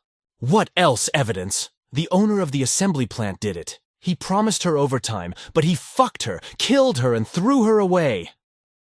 Nian Daxing didn't want to listen to her. Meng Zhao replied that at autopsy, the hymenal pleura was intact. There was no sign of sexual assault on the body. "Stop telling those lies." He slammed the table. He added that the police wrote whatever they wanted in the autopsy results, and that officials always serve the rich. His wife wanted to stop him, saying that Pin is not that kind of girl. "Shut up!" Nian Daesun kicked his wife. We had seen enough. He walked over to the woman and helped her up. "What are you doing? Stop it!" Meng Zhao shouted. Nian Daesun told her that it was none of her business. He reached for his wife's sweater and grabbed it. He swung around to hit her, saying, "Are you crying again? All you know to do is whine. No help from you, you useless woman." People around him tried to stop him. Wondaru deftly grabbed his hand that was about to hit him. He shielded the woman who sat helplessly on the floor. "Wow, a policeman dares to hit a man." He pushed Wu Yu. Wunri lightly hit the wall. Meng Zhao thought rationally, "This is not good. There are only internal affairs officers around and Xiao Wu's temper is too soft. He can't handle this troublemaker." She asked a staff member to call Liao Gang quickly. The drunk turned to everyone. "Go to hell! What I do with my wife is none of your concern. I warned you, you stick your nose in and I'll—" Before he could finish, Wu Yu ran his hand under the back of his head. Wu Dayu grabbed him with a strangling hold. It was unexpected for him. He clenched his hands. Nian Daesun gasped slightly. The latter wanted to elbow Wu Yu, but Wu Yu laid him face down on the ground. Nian Daesun finally calmed down. His wife saw this and said, "You—" The rest of the staff, including Meng Zhao, was surprised at this turn of events from Wu Yu. You... Nian Daesun stood up from his seat. "I'll kill you," he said angrily, walking over to Wu Yu. He pulled at Wu Yu's t-shirt, on the right side. He noticed his large tattoo on his back, which opened up slightly. One shoulder was bare, and from there the tattoo was clearly visible. Nian Daesun was in a stupor and was very frightened when he saw her. This tattoo. Taking advantage of this moment, Wu Yu grabbed Nian Daesun's hand, which he used to hold his t-shirt. The hand snapped. Wu Yu curled it so that Nian Daesun was in sharp pain. Next, Wu Yu kicked him in the stomach. Nian Daesun flew a few meters away and hit the wall. The staff and Meng Zhao came over to calm Wu Yu down. "Wu Yu, there are cameras here!" The drunk decided to sit on the floor and shout that he was being killed. "The policeman wants to kill me!" Holding his head like a victim. Wu Nayu stretched his arms, and Meng Zhao tried to get him to leave now, or else here. "Stop!" They heard a sharp voice behind them. They turned around. It was Captain Bu with Liao Gang. "Captain!" Wu Yu tensed up. He hadn't expected to see him here. Nian Daesun had already defiantly sprawled on the floor, shouting, "A policeman hit a man! Where is the law and justice? All you do is oppress our poor helpless people." Captain Bu only asked what happened. Meng Zhao explained everything to him. The victim's family is demanding to arrest the owner of the assembly plant and force him to pay compensation, and this man tried to beat his wife. The rest of the police officers came up and did not refrain either, saying that he attacked first. He trashed the reception area and even raised his hand to Xiao Wu. Captain Bu gawked and looked at Xiao Wu. Everyone looked at him. He only glared sternly at the captain in response. They looked at each other, and Wu Yu found excitement in his gaze. "He's excited?" Captain Bu now looked at the head of the Nian family. He was still lying on the floor, and the captain asked if he could get up. He groaned, and he started feigning pain. "It hurts so bad. I'm dying," holding his hand to his stomach where the blow had been struck. "I see," Bu Chunhua replied briefly. He turned to Liao Gang. "Provoking a disturbance at the police station. Take him away. The isolation cell will help him cool down." Xiao Wu was shocked by the captain's decision. The old Bu Chunhua would have accused him of fighting. The two officers pulled and handcuffed Nian Daesun with the words, "Come with us. Come." He resisted. His wife was also shocked and asked, "Huh? What? Why did you grab him? For what?" Nian Daesun turned around and looked at Wu Huayu. He thought, "This guy. That's for sure. How is it possible?" The policeman also reprimanded him. "Stop spinning. Hurry up." The captain now walked over to Wu Yu. Meng Zhao stood between them and began to speak with a smile. "Captain Bu, listen. Xiao Wu, he didn't do it on purpose. He was only trying to stop Nian Daesun from committing domestic violence against a woman. So here goes." Captain Bu turned to Xiao Wu. "You didn't get hit, did you?" Meng Zhao accidentally elbowed Wu and said to apologize quickly, to which Wu also quickly responded, "I'm sorry, Captain. It won't happen again." The captain interrupted him and asked again, "You didn't get hit?" He frowned. "No," Wu Yu replied. The captain in turn said, "Good." The captain only added softly, "Don't spread your hands in the hallway again. There are cameras here." Wu Yu was shocked at what he heard. Meng Zhao exhaled with relief. The police officer walked over to Xiao Wu and enthusiastically said, Well done, Wu Yu. You kicked him in the chest. And from the looks of it, you don't look so strong. You should be more confident. Liao Gong also spoke up excitedly. What do you realize? Sister Meng is the only woman in the criminal investigation. Xiao Wu just protected our flower. Captain Bu then stared at him, so Lieutenant Liao stopped continuing. Lieutenant Liao quickly changed the subject. Nian Daxing. This drunken man dares to provoke our god of war. He was referring to Wu Yu, the god of war. Next, Liao continued to ponder aloud. He must have enemies. Could it be revenge? Could it be possible to find clues here? The captain remembered the body of the murdered girl. He uttered and mentioned her. I already said to check the Nian family's social connections. A 15-year-old girl was murdered, with not a single scratch on the witness. If there was some internal conflict in the family, her parents would probably be hiding and trying not to draw attention to themselves. We have to investigate this thoroughly. They also remembered the skull and its strange mask. Captain Bu continued to speak. The only connection to the killer is the bone mask. Start checking in hospitals, cemeteries, crematoriums, funeral homes, and other places. Focus on villages in Jinhai County, where cremation is not practiced. If there is any trace of body trafficking or theft, you should immediately conduct a thorough investigation. Bu Chunhua turned to his team. In addition, 2 maneuvering teams, it is designed to control the emerging situation, suppress illegal activities in the assigned area, and make a prompt decision. Will remain in the department to deal with emergencies. The rest will go to check all the factories and dummy companies. Got it! The subordinate said. Captain Bu wasn't finished yet. If they refuse to cooperate, report to the local commercial and industrial department. If they won't cooperate even after that, send a person to check the fire safety. Yes. It sounded once more. Now the lieutenant and the captain are discussing in private. Liao Gong says to him, Captain, we've never come across a crime scene this clean before. He goes on to ask, if we can't figure out where that strange mask came from, Case 502 could become a cold case. A cold case, in investigators' parlance, is a criminal case that cannot be solved due to lack of evidence.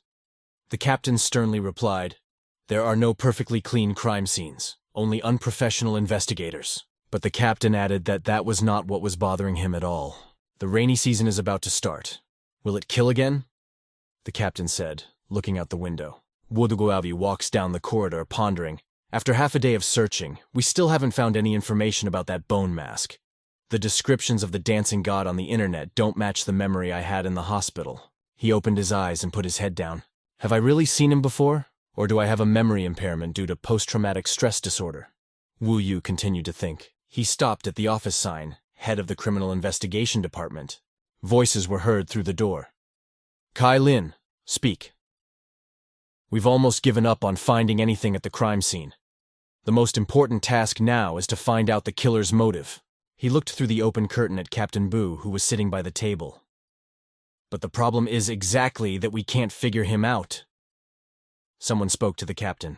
Wonalayi took out some cigarettes from his pocket. Lighting a cigarette, he thought, doesn't this mask have anything to do with a religious cult from over there? Lifting his head, he noticed the stare. Captain Bu's gaze was on him.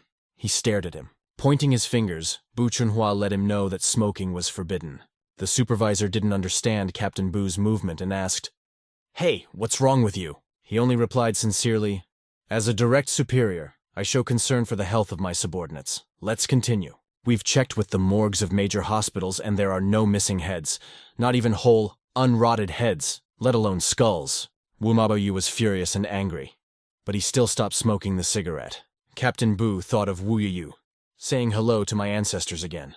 As he turned and walked away, the captain thought, he must have gone outside to smoke. Bu Chunhua plunged into his thoughts. But it seems like I've been paying more attention to him than usual lately. Chief Shu, Captain Bu. The results of Nian's social connection check before moving to Jinhai have arrived from the 3rd group. Lieutenant Liao entered the office with the words, What is it? Warden Shu asked him. Lo Gong walked into the study with the papers and said, Nian Daoxing comes from Gaochi County. According to the materials handed over from the local police station in his hometown, he regularly caused disturbances, often scandalized and fought with villagers, and once even appropriated half of a neighbor's plot. Captain Bu clarified, Appropriated a neighbor's land? Yes. All the faxes we received are police report records. Each record briefly describes the nature of the incident. Liao replied. No, Nian Dasan only had a daughter, and in rural areas like this it's like being childless. The captain glanced at the protocol. The victim's record indicated an only child in the family. The captain continued to speak. Even if he is an oppressive person, the most he can do is to barter for petty provocations, but definitely not to appropriate his neighbor's land. In many places, disputes over plots end in someone's death. They recalled some of the fights that took place over plots of land. The captain sat down and thought aloud. Or else, there's something else that makes the fellow villagers dare not touch him. And it's not the mafia, or we wouldn't have been slowed down to report it during cross-checking. Suddenly, the captain realized what was wrong. He turned to the computer and started looking for something and typing on the keyboard. Is it really? Liao Gang asked him. Huh? What are you checking? Captain Bu answered him. Internal website, National Crime Database. Wu Yu went out for a smoke and took out his phone, pondering. Should I call? He further thought. According to the original plan, I just check in at work and get my paycheck on time. Smoking the cigarette in his hands next. He continues his thoughts. Nothing else concerns me. I'll wait a couple of years, and then I'll resign and leave here. Find a quiet place to live until I'm old. He remembered Captain Bu's words as he spoke by the girl's corpse. If no one will watch, then who will look for justice in such things? He put his head down. Wonawai decided to dial the number after all. Next, the action takes place at Yundian Airport. Lin Zheng's driver asked him if he was to be taken home or where. He replied, to the department. Lin Zheng's cell phone rang. He pulled out his phone and answered it. Hello? Wu Yu, on the other side of the line, asked if he was comfortable talking. Lin Zheng smiled and replied that he was comfortable. His plane had just landed. And asked, Is something wrong? The driver saw his boss smiling for the first time. He thinks either he has a problem with his eyes or his mirror. Wu Tati replied that he needed his help in one matter. A long time ago, Wu saw a shaman in a village in the south wearing a mask of a dancing god made of human bone. Sometimes he dreams about it, and when he wakes up, he keeps trying to figure out what kind of religion it is.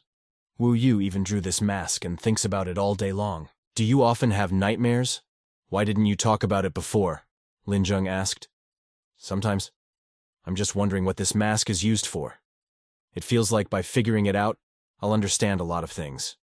Well, and stop thinking about it all day long. That's the only thing that can break the rules. If it makes you uncomfortable, then forget it. It's no big deal. Wu Yu finally said. That person asked him to send his drawing. As he sent the message, Wu Yu realized the risks. It's illegal to disclose key evidence before the case is solved. I'll send the initial draft. It shouldn't be a problem. Wonoathori told him that he had sent a message and asked if he had received it. Lin Zheng replied, Got it. Leave it to me. Something clicked loudly, which caused Wu Yu to freeze. Wonoathori moved a little away from the phone and looked straight down the street. Someone takes a picture of him on his cell phone. The person taking the picture was a man. It was Nian Dasan. He went to the detention center and realized who Wu Yu really was. Nian Dasan laughed gloatingly at him. 2, 3, 6, 5, 9. He said those words. And Wu Yu stands in a stupor. He remembered those moments in horror. I remembered the picture of the carts. I remembered one big prison cell, and like someone pacing the prison corridor. The guards came closer to this cell and banged on the metal bars with a stick. He called out to one prisoner. 2, 3, 6, 5, 9. It was the prisoner's personal number. There's someone here to see you. He looked at the prisoner who was sitting by the bed, and the one looked at the guards. The male prisoner was gray-haired but young. It was Wu Yu. Wu No Yu froze, and Lin Zheng called out to him on the other side of the line. Wu Yu, what's the matter? He clutched the phone in his hands. At this time, at the police station, Captain Bu learned through an internal website that Nian Dasan's birth name was different. Nian Gui. For assisting in the sale of 200 grams of opium, he was sentenced to 3 years imprisonment and a fine of 5,000 yuan. Place of imprisonment, Yundian City, Jinkang District Detention Center, Baoshan Prison. Chief Shu, seeing this, asked in surprise, Oh, he was sentenced to a term of 14 years ago? No wonder, Lieutenant Liao Gang replied. Captain Bu then explained to them, In places like this, with outdated customs, intimidating your neighbors can only be done after serving time behind bars. Cases in police stations are kept for 10 years, after which their information can only be found in the national database. If we're moving in the right direction, The key to this case could be Nyan Dasan's criminal record. Captain Bu continued. He turned to the employee. Kai Lin, contact the Xiaogang branch. Have them immediately bring Nyan Dasan here to assist the investigation. Go now. Got it, came the immediate reply. The captain finally exhaled. He believes that Nyan Daxing wasn't being honest with them. Okay, if it's not too much trouble. He heard a voice behind the window on the street. He immediately thought, That voice? This? And turned around. Outside through the window, he saw Wu Yu talking on the phone with someone. He saw him a few seconds before Nyan Daxing appeared in front of Wu Yu. It's at the entrance. Wu Yu? Who is he talking to? He remembered his friend, and wondered if he was really talking to him. He closed his eyes and tried to focus. Really, I think about it too much. What do I care about anyone's personal life? Captain Bu pondered. Noticing that Wu Yu was looking somewhere, the captain wondered, just where is he looking? To that man across the street. Suddenly, Kai Lin burst into the office with a phone in his hand and abruptly reported. The patrol from Xiaogang Station went to Nyan Daxing's house. His wife said that after he left the Public Security Bureau, he hasn't returned home. Can't get through on the phone either, no longer available. Everyone in the office was shocked at the last word. Unavailable? The captain reacted immediately and ordered, triangulate his phone, find out where he is and check the tickets purchased in his name. For trains, planes, international bus stations and expressways. Get a list of his calls in the last 48 hours and phone booth footage near his house. Got it! Came the voices. The captain suddenly stopped. Wait! He turned around and immediately looked at the window where Wu Yu was standing. He realized who the person who was standing opposite Wu Yu was. Putting the phone away, Nyan Daxing spoke to Wu Yu. Didn't expect it, huh? So many years have passed and still no way to hide. With a smirk on his face, he looked him straight in the eye and said, Put on your official skin, but do these cops know what you used to do? Wu Yu also kept his eyes on him. On the other side of the line, Lin Zheng calls out to Wu Yu and is worried. Hello? Wu Yu, what's wrong with you? You're a dead man, Nyan Daxing said heavily. Wu Yu looked at him sternly and was angry. Nyan Daxing abruptly turned around and ran away from him. Wu Yu picked up the phone and said nothing, and would call back later. Hello, what? Wu Yu dropped the call without waiting for him to continue. He exhaled cigarette smoke, put out his cigarette on the nearest trash can, and rushed after Nyan Daxing. Precisely seeing the culprit in front of Wu Yu, Captain Bu shouted, This Nyan is here! Captain? Lieutenant Liao Gang interjected in bewilderment. Running towards the exit of the office, he explained, Nyan Daxing was just at the entrance of the department. Wu Yu is chasing him. Get Lao Wang. Have them trace Nyan Daxing and Wu Yu's phones.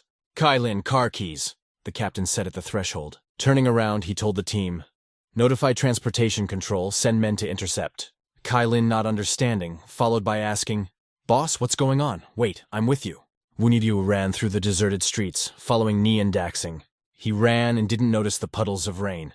Late seeing the car in front of him, he jumped over the hood of the car. The driver of that car was furious and honked at him. Where are you going? Have you had enough of life? He ran through the streets and turned the corner. Nyan Daxing runs into the slum. Wu Yu is after him too. He was already catching up with the perpetrator. Wu Yu gave a determined look and came up with a plan to stop him. He jumped from his seat. Wu Yu jumped so far that it went over his head and made Nyan Daxing look back. Nyan Daxing realized that he had been caught up and was terrified. Wu Yu managed to force him into surprise. He jumped very high. He finally landed in front of Nyan Daxing. The latter was startled and clearly didn't expect such abilities from Wu Yu. Under the new moon, Wu Yu's shadow seems very long. He turned around and looked him straight in the eye. Nyan Daxing spoke first and asked him, Did you remember me? He lifted his t-shirt, and there was a long scar on the right side of his stomach. With an effort to recall the events to him, he said, It's okay, but I remember. Already holding the edge of his shirt with one hand, he said, Every time I look at this, I think of you. I never expected that after traveling halfway across China from Yundian to Jinhai, the day would finally come when I would meet an old friend. Smiling broadly, he continued, And you're a good boy for getting into the skin of a cop. Do you think if they found out you were a fugitive like that, you'd ever get out of jail in your life? Wu Yu asked him what he wanted. How about money? Then he smiled hysterically and replied, Money? I don't want money. You cops, always saying that justice will be served. You were lucky enough to run into me, so isn't that retribution, huh? No matter how much money you offer, if I want a profit, there are plenty of ways to do it. There are plenty of people who just want to kill you. He looked directly at Wu Yu. At this time, Wu Yu slowly took out the knife behind him that was hidden in his jeans. He deftly pulled out a knife, but did not show it to Nyan Dasan. The criminal remarked, "We're not in prison anymore, fists alone aren't enough. What else can you do?" Vroom! Came the voice of several motorcycles. They were bikers. The light from the motorcycles hit Wu Yu's eyes, and he turned around. Several intimidating bikers with a bat or shovel, approaching towards Wu Yu. Someone got out of the car. A man showed up with a scar in his head and one arm missing from his elbow. He spoke to them. "What's up, punk? When you cut off my arm, I thought I'd never get a chance for revenge again. I never expected that. It's been 10 years. Indeed, heaven has heard my prayers. Group 3, number 0027. The target is near the intersection of the expressway exit and Shinhan Street, heading south." Several police cars moved quickly in the direction indicated. Capt. Boo, in the front seat of the car, picked up the radio and reported, "Roger, heading out there now." He heard another voice. "Brother Hua, they are heading for the slum." He heard it and turned the wheel. The police car made a sharp turn to the right. The car stopped. The car door opened. Captain Boo came out of it and slammed the door. As he looked at the neighborhood, he remembered that the neighborhood was going to be demolished at the end of the year, so it was not possible to monitor here. He looked at the streets. Some of the nooks and crannies a car couldn't even get through. How can you find someone here? He picked up the radio and turned it on. "Where's the third group? Any word from the technical department?" On the other side of the walkie-talkie, the third group replied that they would be there in 7 to 8 minutes at the latest. Chief Wang told his men to trace Nyan Daxon's phone. Captain Boo was pacing the place at the same time, and he was called out. "Oh, Brother Hua!" "What?" Boo asked. "They can't find Wu Yu," came the reply. Captain Boo paused. Chief Wang said that Wu Yu's phone has tracking protection on it. Nyan Daxing exclaimed joyfully, "Brother Liu, you have finally arrived." The man who came over replied, "When Nyan said you were in Jinhai, I thought he was lying to me." He pointed to his elbowless arm. "After all these years, justice has finally been served. Heaven really does not spare those who harmed me." Once the Yu said to him, "So what do you want now, a ring?" The man shouted, "For us who are in business, justice is very important. You cut off my arm at the elbow then, and now I'll collect the debt with interest and cut off yours up to the shoulder. That's not too high a price to pay, is it? Let's see who's going to help you today. Get him!" The bikers with guns rushed towards Wu Yu. Wu Yu looked at them for a moment, and successfully dodged the first blow. Several men swooped down on him with a bat in hand. He defended himself against them with his hands, stopped the blows from the bat. Wu Yu managed to fight them back. He turned the arm of one of them around and almost wounded him. The guy flew a few meters away and fell to the ground. One of them swung his sword and Wu Yu deftly dodged it. With a whoosh, he stabbed him with his knife. From the knife wound, blood came out, red and thick. The victim fell to the ground. Wu Yu was pacing on the wall of some house. He jumped and almost made it to the roof. Deftly, holding a knife in his teeth, he finally climbed onto the roof. "Brother Liu, what to do? He's running away," one of them asked. "Shit! I don't know what to say," shouted Liu, their leader, who was furious. They recall the place where the events took place 10 years ago. 2 people were holding Liu on the floor. They asked him which hand. Wu Yu walked over to him and asked him again with which hand he had touched. He had a sharp knife in his hand. He touched his forehead with this knife, and the man begged him, "I beg you to let me go. I'll be damned for what I did in prison. I was wrong. Let me go. I beg you." Then Wu Yu said, "Okay, since you won't talk, I'll choose for myself." Brother Liu started shouting, "Don't let him escape! You can't let him escape again!" He dialed a number and called out to him, "Three Eyes, lead the men around. Get that bastard in the alley. Remember, if you can't get him, kill him. He can't get away alive." He said, "Got it, brother." Walking down the street, Captain Boo talked to himself. What does tracking protection mean? What phones can do that now? Boo continued. Now, he thought, from the signal we're getting, the device is giving our tracking system a false location. That said, on phones with this kind of protection, the internet will be severely limited. That can only be accomplished on older models. He pondered even more. Why did the unreachable Nyan Daxing suddenly appear at the entrance of the branch? Is the encounter with Wu Yu a coincidence? Why did Wu Yu, knowing nothing about the new details of the investigation, rush after Nyan Dasan? Captain Boo recalled the moment he discovered Wu Yu's tattoo on his back. Also, where did those scars and the huge bird tattoo on his back come from? Suddenly, a walkie-talkie was heard. Boss, the tech department has traced the location of Nian Dawson's phone. Where? The captain asked loudly. Just a second. I'll see if he's located. He was immediately answered. Brother Hua, the object is 120 meters away from you. The captain ordered a quick dispatch to him. When the captain got the coordinates, he went straight there. He thinks it's too late to wait for reinforcements. If Wu Yu is in danger, the sooner he gets there, the better his chances of survival. He temporarily took cover from a rock of bricks. Through the radio, he was told to be careful, and now the object is 50 meters away for 2 hours. They had already arrived in the Changping area and were ready to help at any time. The captain replied that he understood. He ponders what to do for now. Why did Nian Daxing come running here? How many men does he have? He started looking around. Why isn't Wu Yu making contact? And I put anti-tracking protection on my phone for some reason. The nimble and agile Wu Yu skillfully jumped over the high wire fence and almost got caught on the razor-sharp needles. Seeing him vulnerable again, Liu ordered everyone to go after him and cut off his arm up to the shoulder, saying he must pay for what he had done to his arm. One of them called out to the others, "Let's go! Let's kill him!" They took a detour and ran out to the front of the road for Wu Yu. A fight with them would be inevitable. They saw him and ran to meet Wu Yu. Brother Liu said, "Don't let him get away. Hold him." Wu Yu, realizing the risks, threw a glance at them. One of them suddenly appeared from the right side with a baseball bat in swinging position. Sprinting at the young man with a fierce shout, he punched him in the face, but the blow was weak, because Wu Yu was still conscious. The blow struck him in the temporal region, which made him bleed. Wu Yu stopped the next blow with his hand despite the pain. He grabbed his weapon. During this time, another one crept up from behind and grabbed Wu Yu's arms.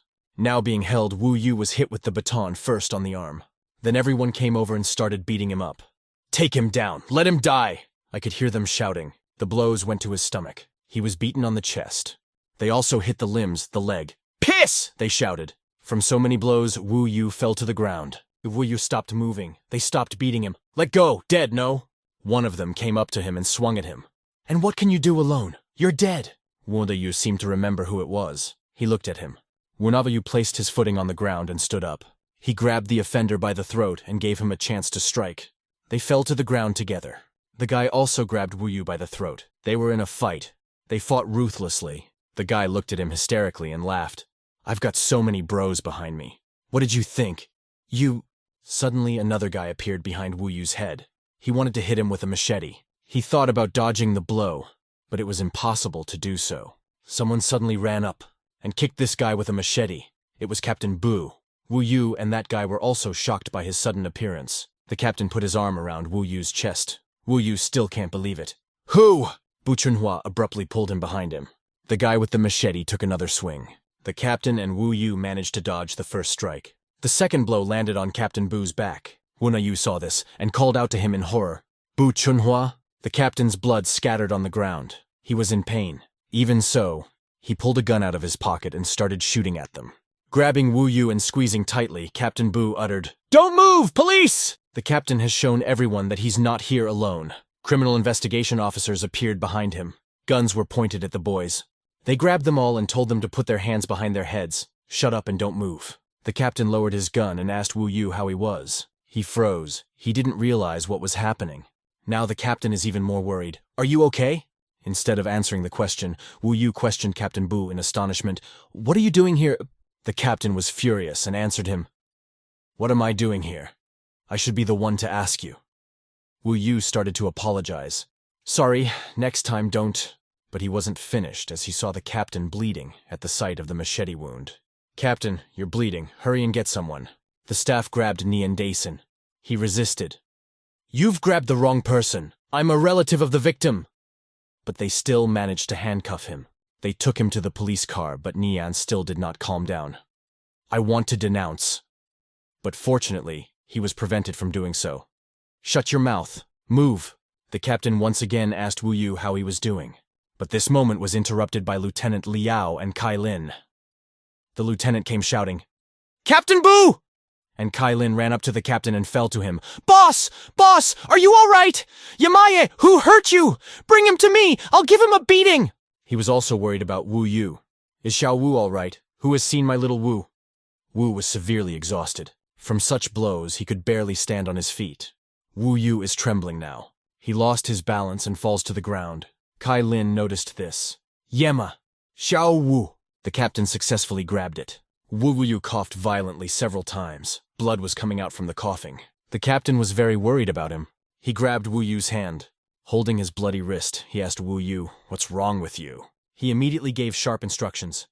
Kai Lin! Find a car and send him to the hospital! He's bleeding internally! Hurry up! Kai Lin fussed. Yes, I'm on my way! Captain Bu placed Wu Yu on the ground. Sit down here. Wan Yu wants to say something. Nian Daxin. Bu Chunhua interrogated him. What's Nian Daxing? Why did you chase him? Tell me. The captain asked him again. 3 police officers ran and dragged the gurney. We're here! They lifted Wu Yu from her seat. Shh, be careful! The captain himself was bleeding, but even so he shouted after Wu Yu. Wu Yu! Answer me! Lieutenant Liao ran up to him. Physician, get a doctor over here! And Kai Lin. Captain, sit down! You're bleeding! Wu Yu didn't even turn around. He silently walked away. There are 2 people sitting in the interrogation room, Captain Bu and Nian Daxin, or rather, Nian Gui. The latter tells him something. 14 years ago, Liu Dongchai and I were in the same cell in the Jingkang District Detention Center. Bu Chunhua swept his eyes over the duct. There was information about Liu Dongkai. He was 50 years old. His nickname was The Ring. And Nian Gui continued the story. At that time, he was considered an authority, and I could be said to be his assistant and part-time named younger brother. The captain kept his eyes on him as he talked about his so-called Brother Liu. We didn't communicate anymore after the throwing away, only a few days ago when I came to the city bureau because of my daughter's murder and met that Wu scumbag there. I contacted Brother Liu. He paid me 30,000 for information. Over their conversation, Chief Shu was watching from behind the glass. The door opened with a creak. Someone entered the room where Chief Shu was. It turned out to be Song Ping, the head of the public security department of Jinhai City. He asked Chief Shu how the case was going. The one without averting his gaze replied that they were conducting an interrogation. Sun Ping walked over to him and stood beside him. They looked at the culprit behind the glass, and Chief Shu uttered, Nian Daxing claims that it was Wu Yu who cut off Liu Dongchai's hand 10 years ago. So this time he has come to take revenge. Chief Shu was clearly tired. He rubbed his forehead and added, also stated that he wants to expose Wu Yu and demands that it counts as actively helping to solve the crime. Sung Ping interjected, expose what? Finally, Chief Shu looked at his interlocutor and said, he says that Wu Yu was in prison. This came as a shock to everyone. Nian Gui told them that Wu Yu was a wanted criminal who had escaped from Jinkang Detention Center 13 years ago. The captain now questioned him. I heard you wanted to report that one of our officers was a wanted man. Nian Gui was sweating. I'm not lying. I didn't give him up to Brother Liu because of the 30,000, but because this Wu is completely ruthless. It's all for the sake of self-defense. Bu Chunhua crossed his fingers between them and clarified. What self-defense? Did Wu Yu threaten you? He now looked at him sternly and said sternly, Nian Gui, are you now telling me to my face that my man is a fugitive criminal? Do you know the dangers of slandering a police officer? His gaze was intimidating. Nian Gui raised his voice and defended himself. But I recognized him right away. He hasn't changed at all. And then there's that tattoo. How can there be 2 similar people with identical tattoos? The captain hadn't expected him to mention the tattoo. He was shocked. Nian Gui recalls Wu Yu with horror.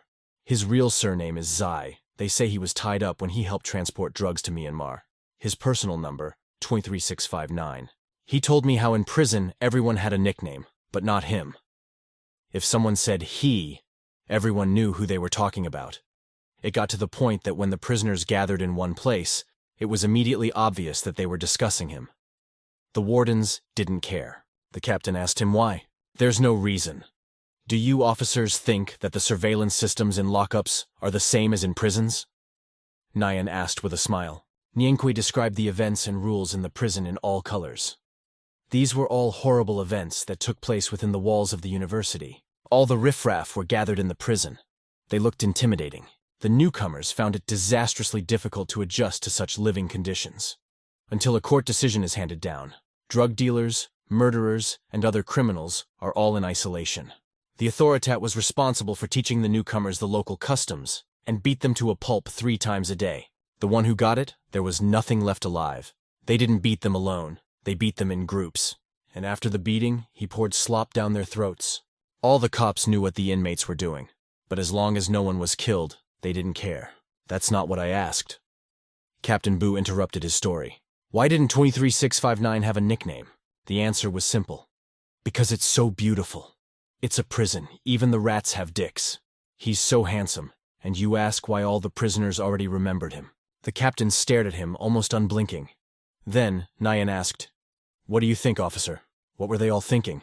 So, Liu Dongchai did it? The captain changed the subject. Niangui said that he was the first.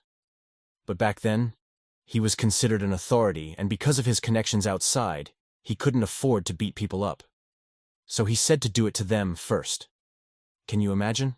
The loose sixes were beating him up, beating him so hard that he started vomiting blood, and that scoundrel just clenched his teeth and didn't make a sound. I still think he's a tough nut to crack. But one time, Wu Yu didn't bitch.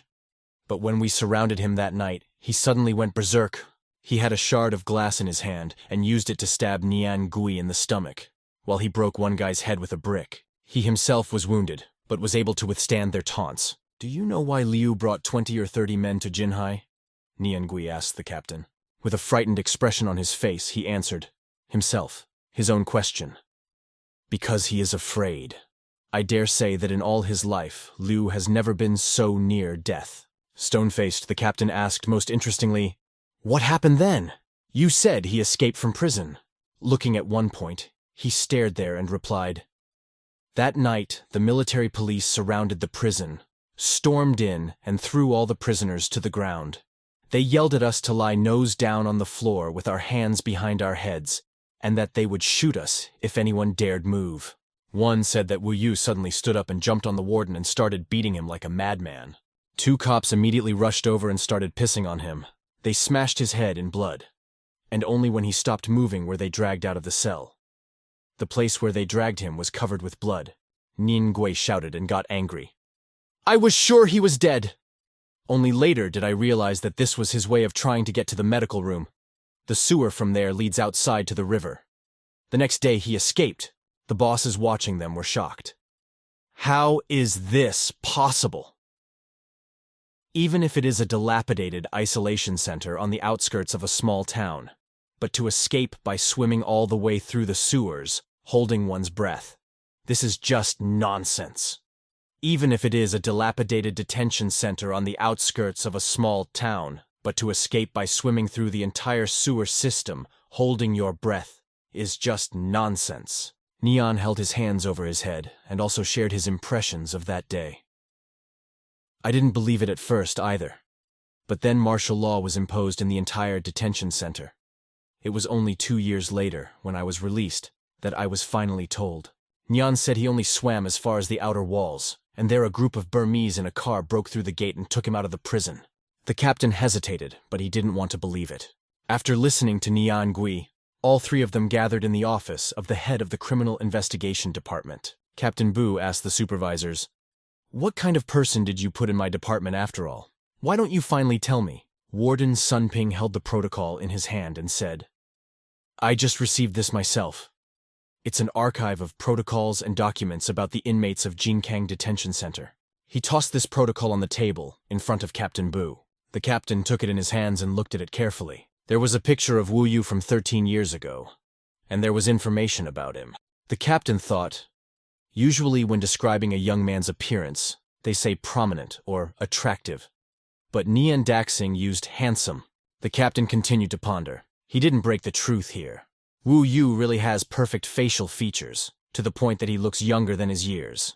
Liu's henchmen didn't expect Wu Yu to be so cruel. However, their delusion was justified. The captain repeated Wu Yu's real name out loud. His name is Xie Qianshan. They were all staring somewhere and thinking about what was happening. Suddenly, Chief Shu spoke thoughtfully. And the cuckoo's call to travelers in the mountains suddenly turned out to be the cry of a wandering spirit. This line of Huang Jingzhen's poem uses characters from Xie Qianshan's name. The poem refers to the Prince of Shu, who after his death supposedly turned into a cuckoo. The bird screamed day and night and coughed up blood, which stained the flowers red.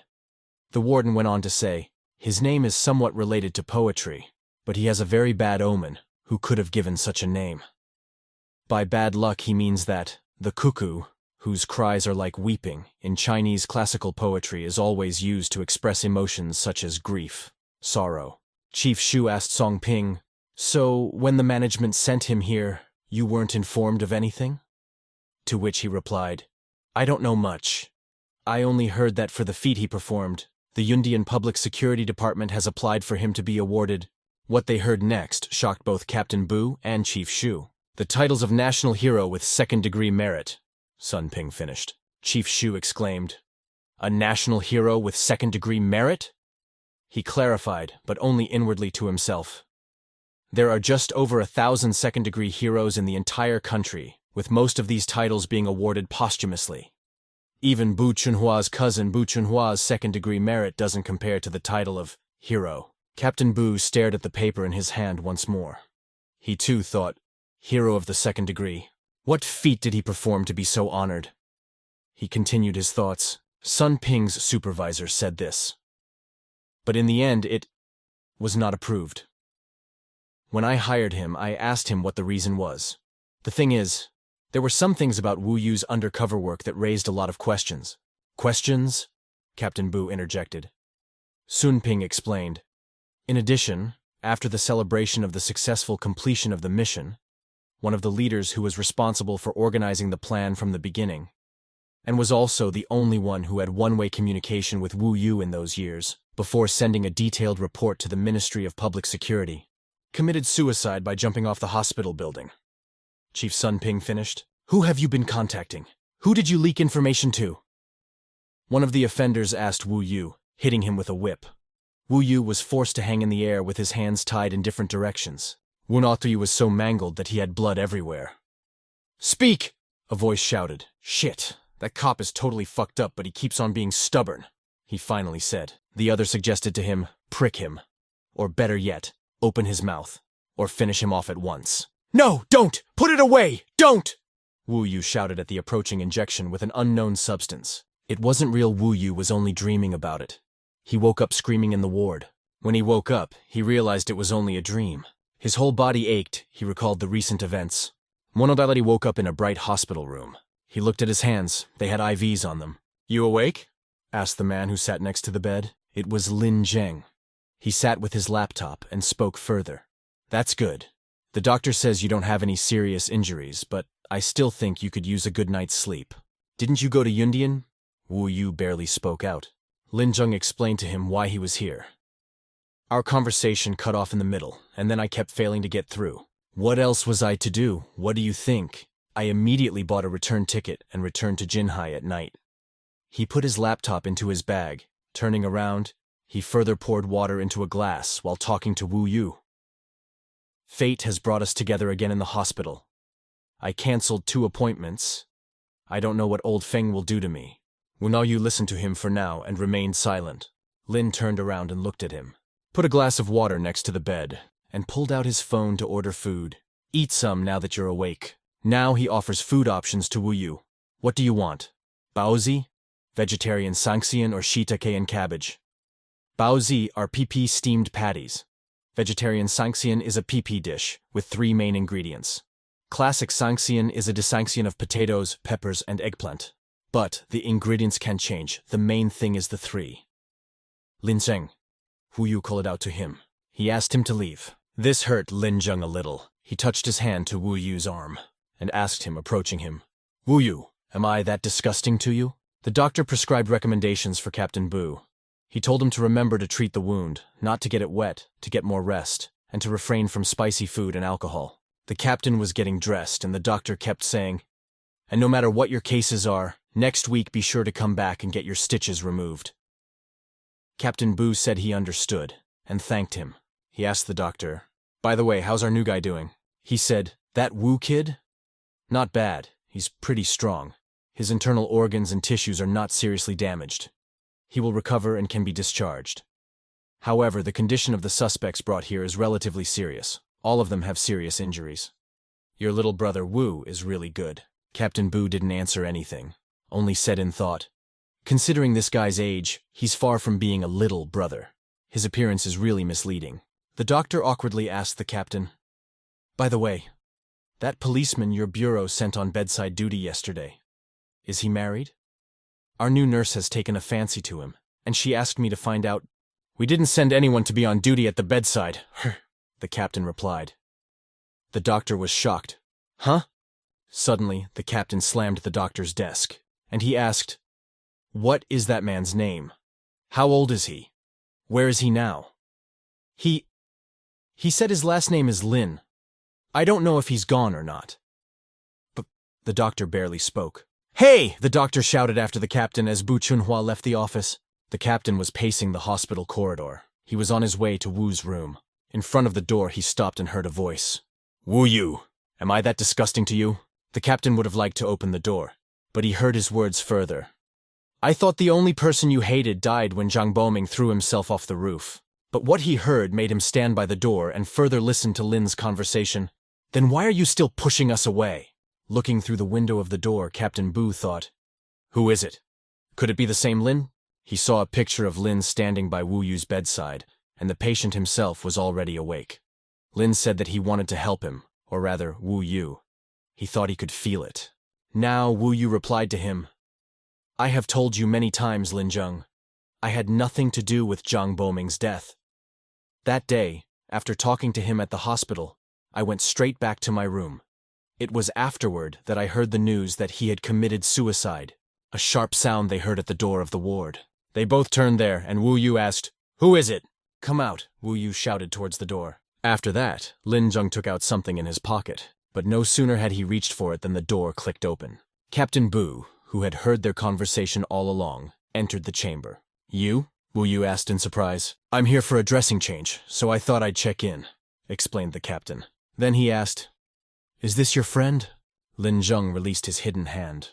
He then walked up first and shook the captain's hand. So, you are Bu Chunhua? I've wanted to meet you for a long time.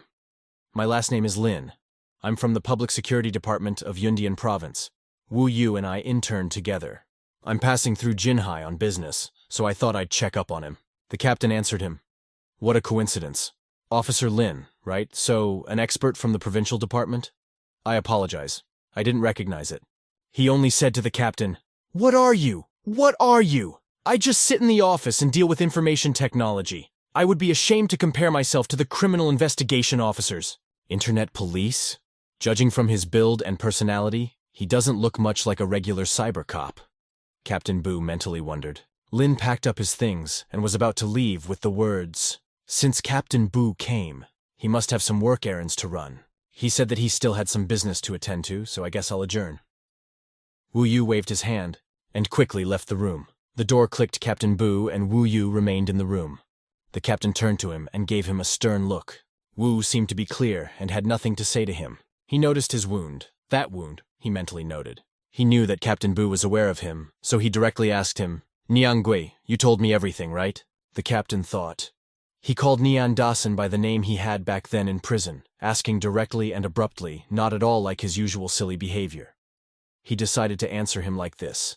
No matter what Nian Dasan said, the incident is over in the future. Interrupting the captain, Wu Yu objected.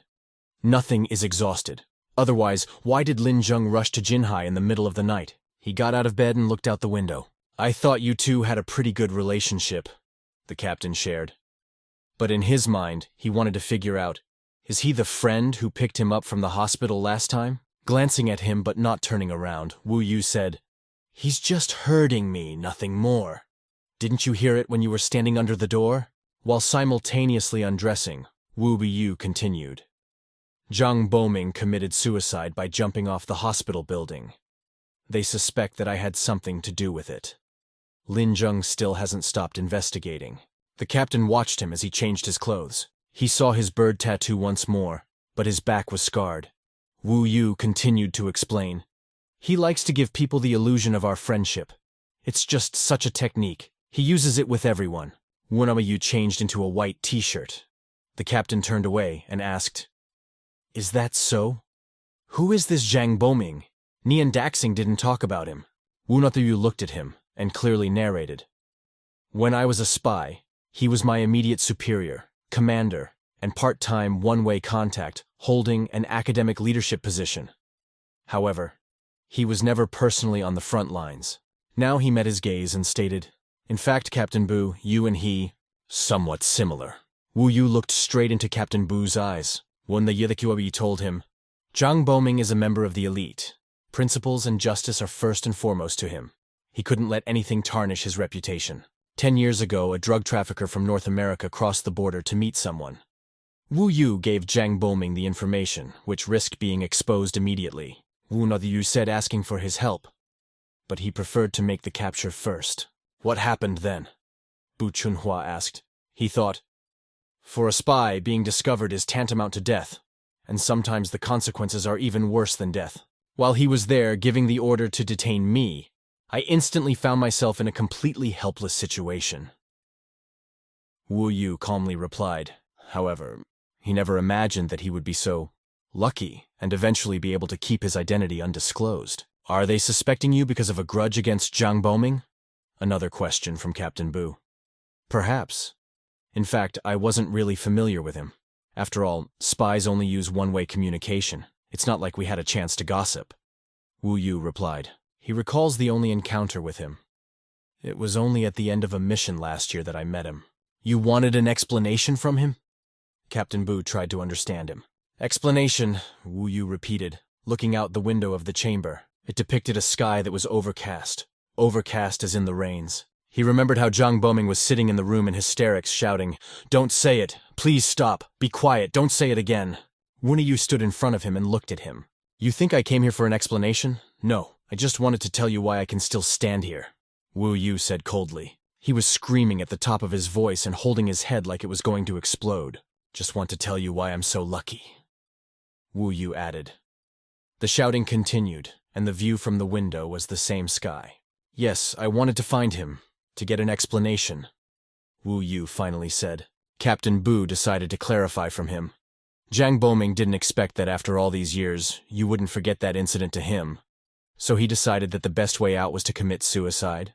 However, the superiors think that his suicide is related to those controversial points in your spying activities. He asked Wu Yu once again. Wu Yu turned around to say, "I don't know what his suicide has to do with me. Actually, at first I didn't understand what could have caused him to kill himself. But then I realized something." He looked directly at the captain, and then stared at his neck where his wound was. "Perhaps he really was too proud," Wu Yu stated. "Too proud?" Bu Chunhua repeated his words in his mind. He now realized what Wu Yu was getting at. No wonder he compared me to him. He doesn't have an ounce of gratitude towards me, to the point that he didn't even ask how my wound was. He thought mentally. "Actually, Captain Bu, you and him are somewhat similar. Zhang Boming is a member of the elite. He was really proud. Couldn't let anything tarnish his reputation." All of these were alluding to him as well. Zhang Boming probably didn't think that sacrificing one spy to catch a drug dealer was against moral duty. He probably thought that Wu Yu himself would willingly give his life.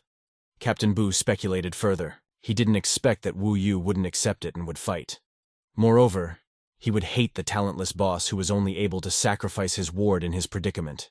He really couldn't allow himself to be defamed. But Chunhua finally realized the point. "So you, after spending the night in the hospital, you came to this inference?" He now asked Wu Yu out loud. "Do you think that I am the same as Zhang Boming?" He looked sternly into Wu Yu's eyes. He took a swift step in his direction. Stepping closer to him, he continued. "You think I'm not standing by because of pride, and I only rushed to your aid because of a hero complex? Or perhaps you still think this is my way of looking for an opportunity to accomplish a feat?" Captain Bu walked even closer to him. "What do you mean?" Wu Yu said incompletely.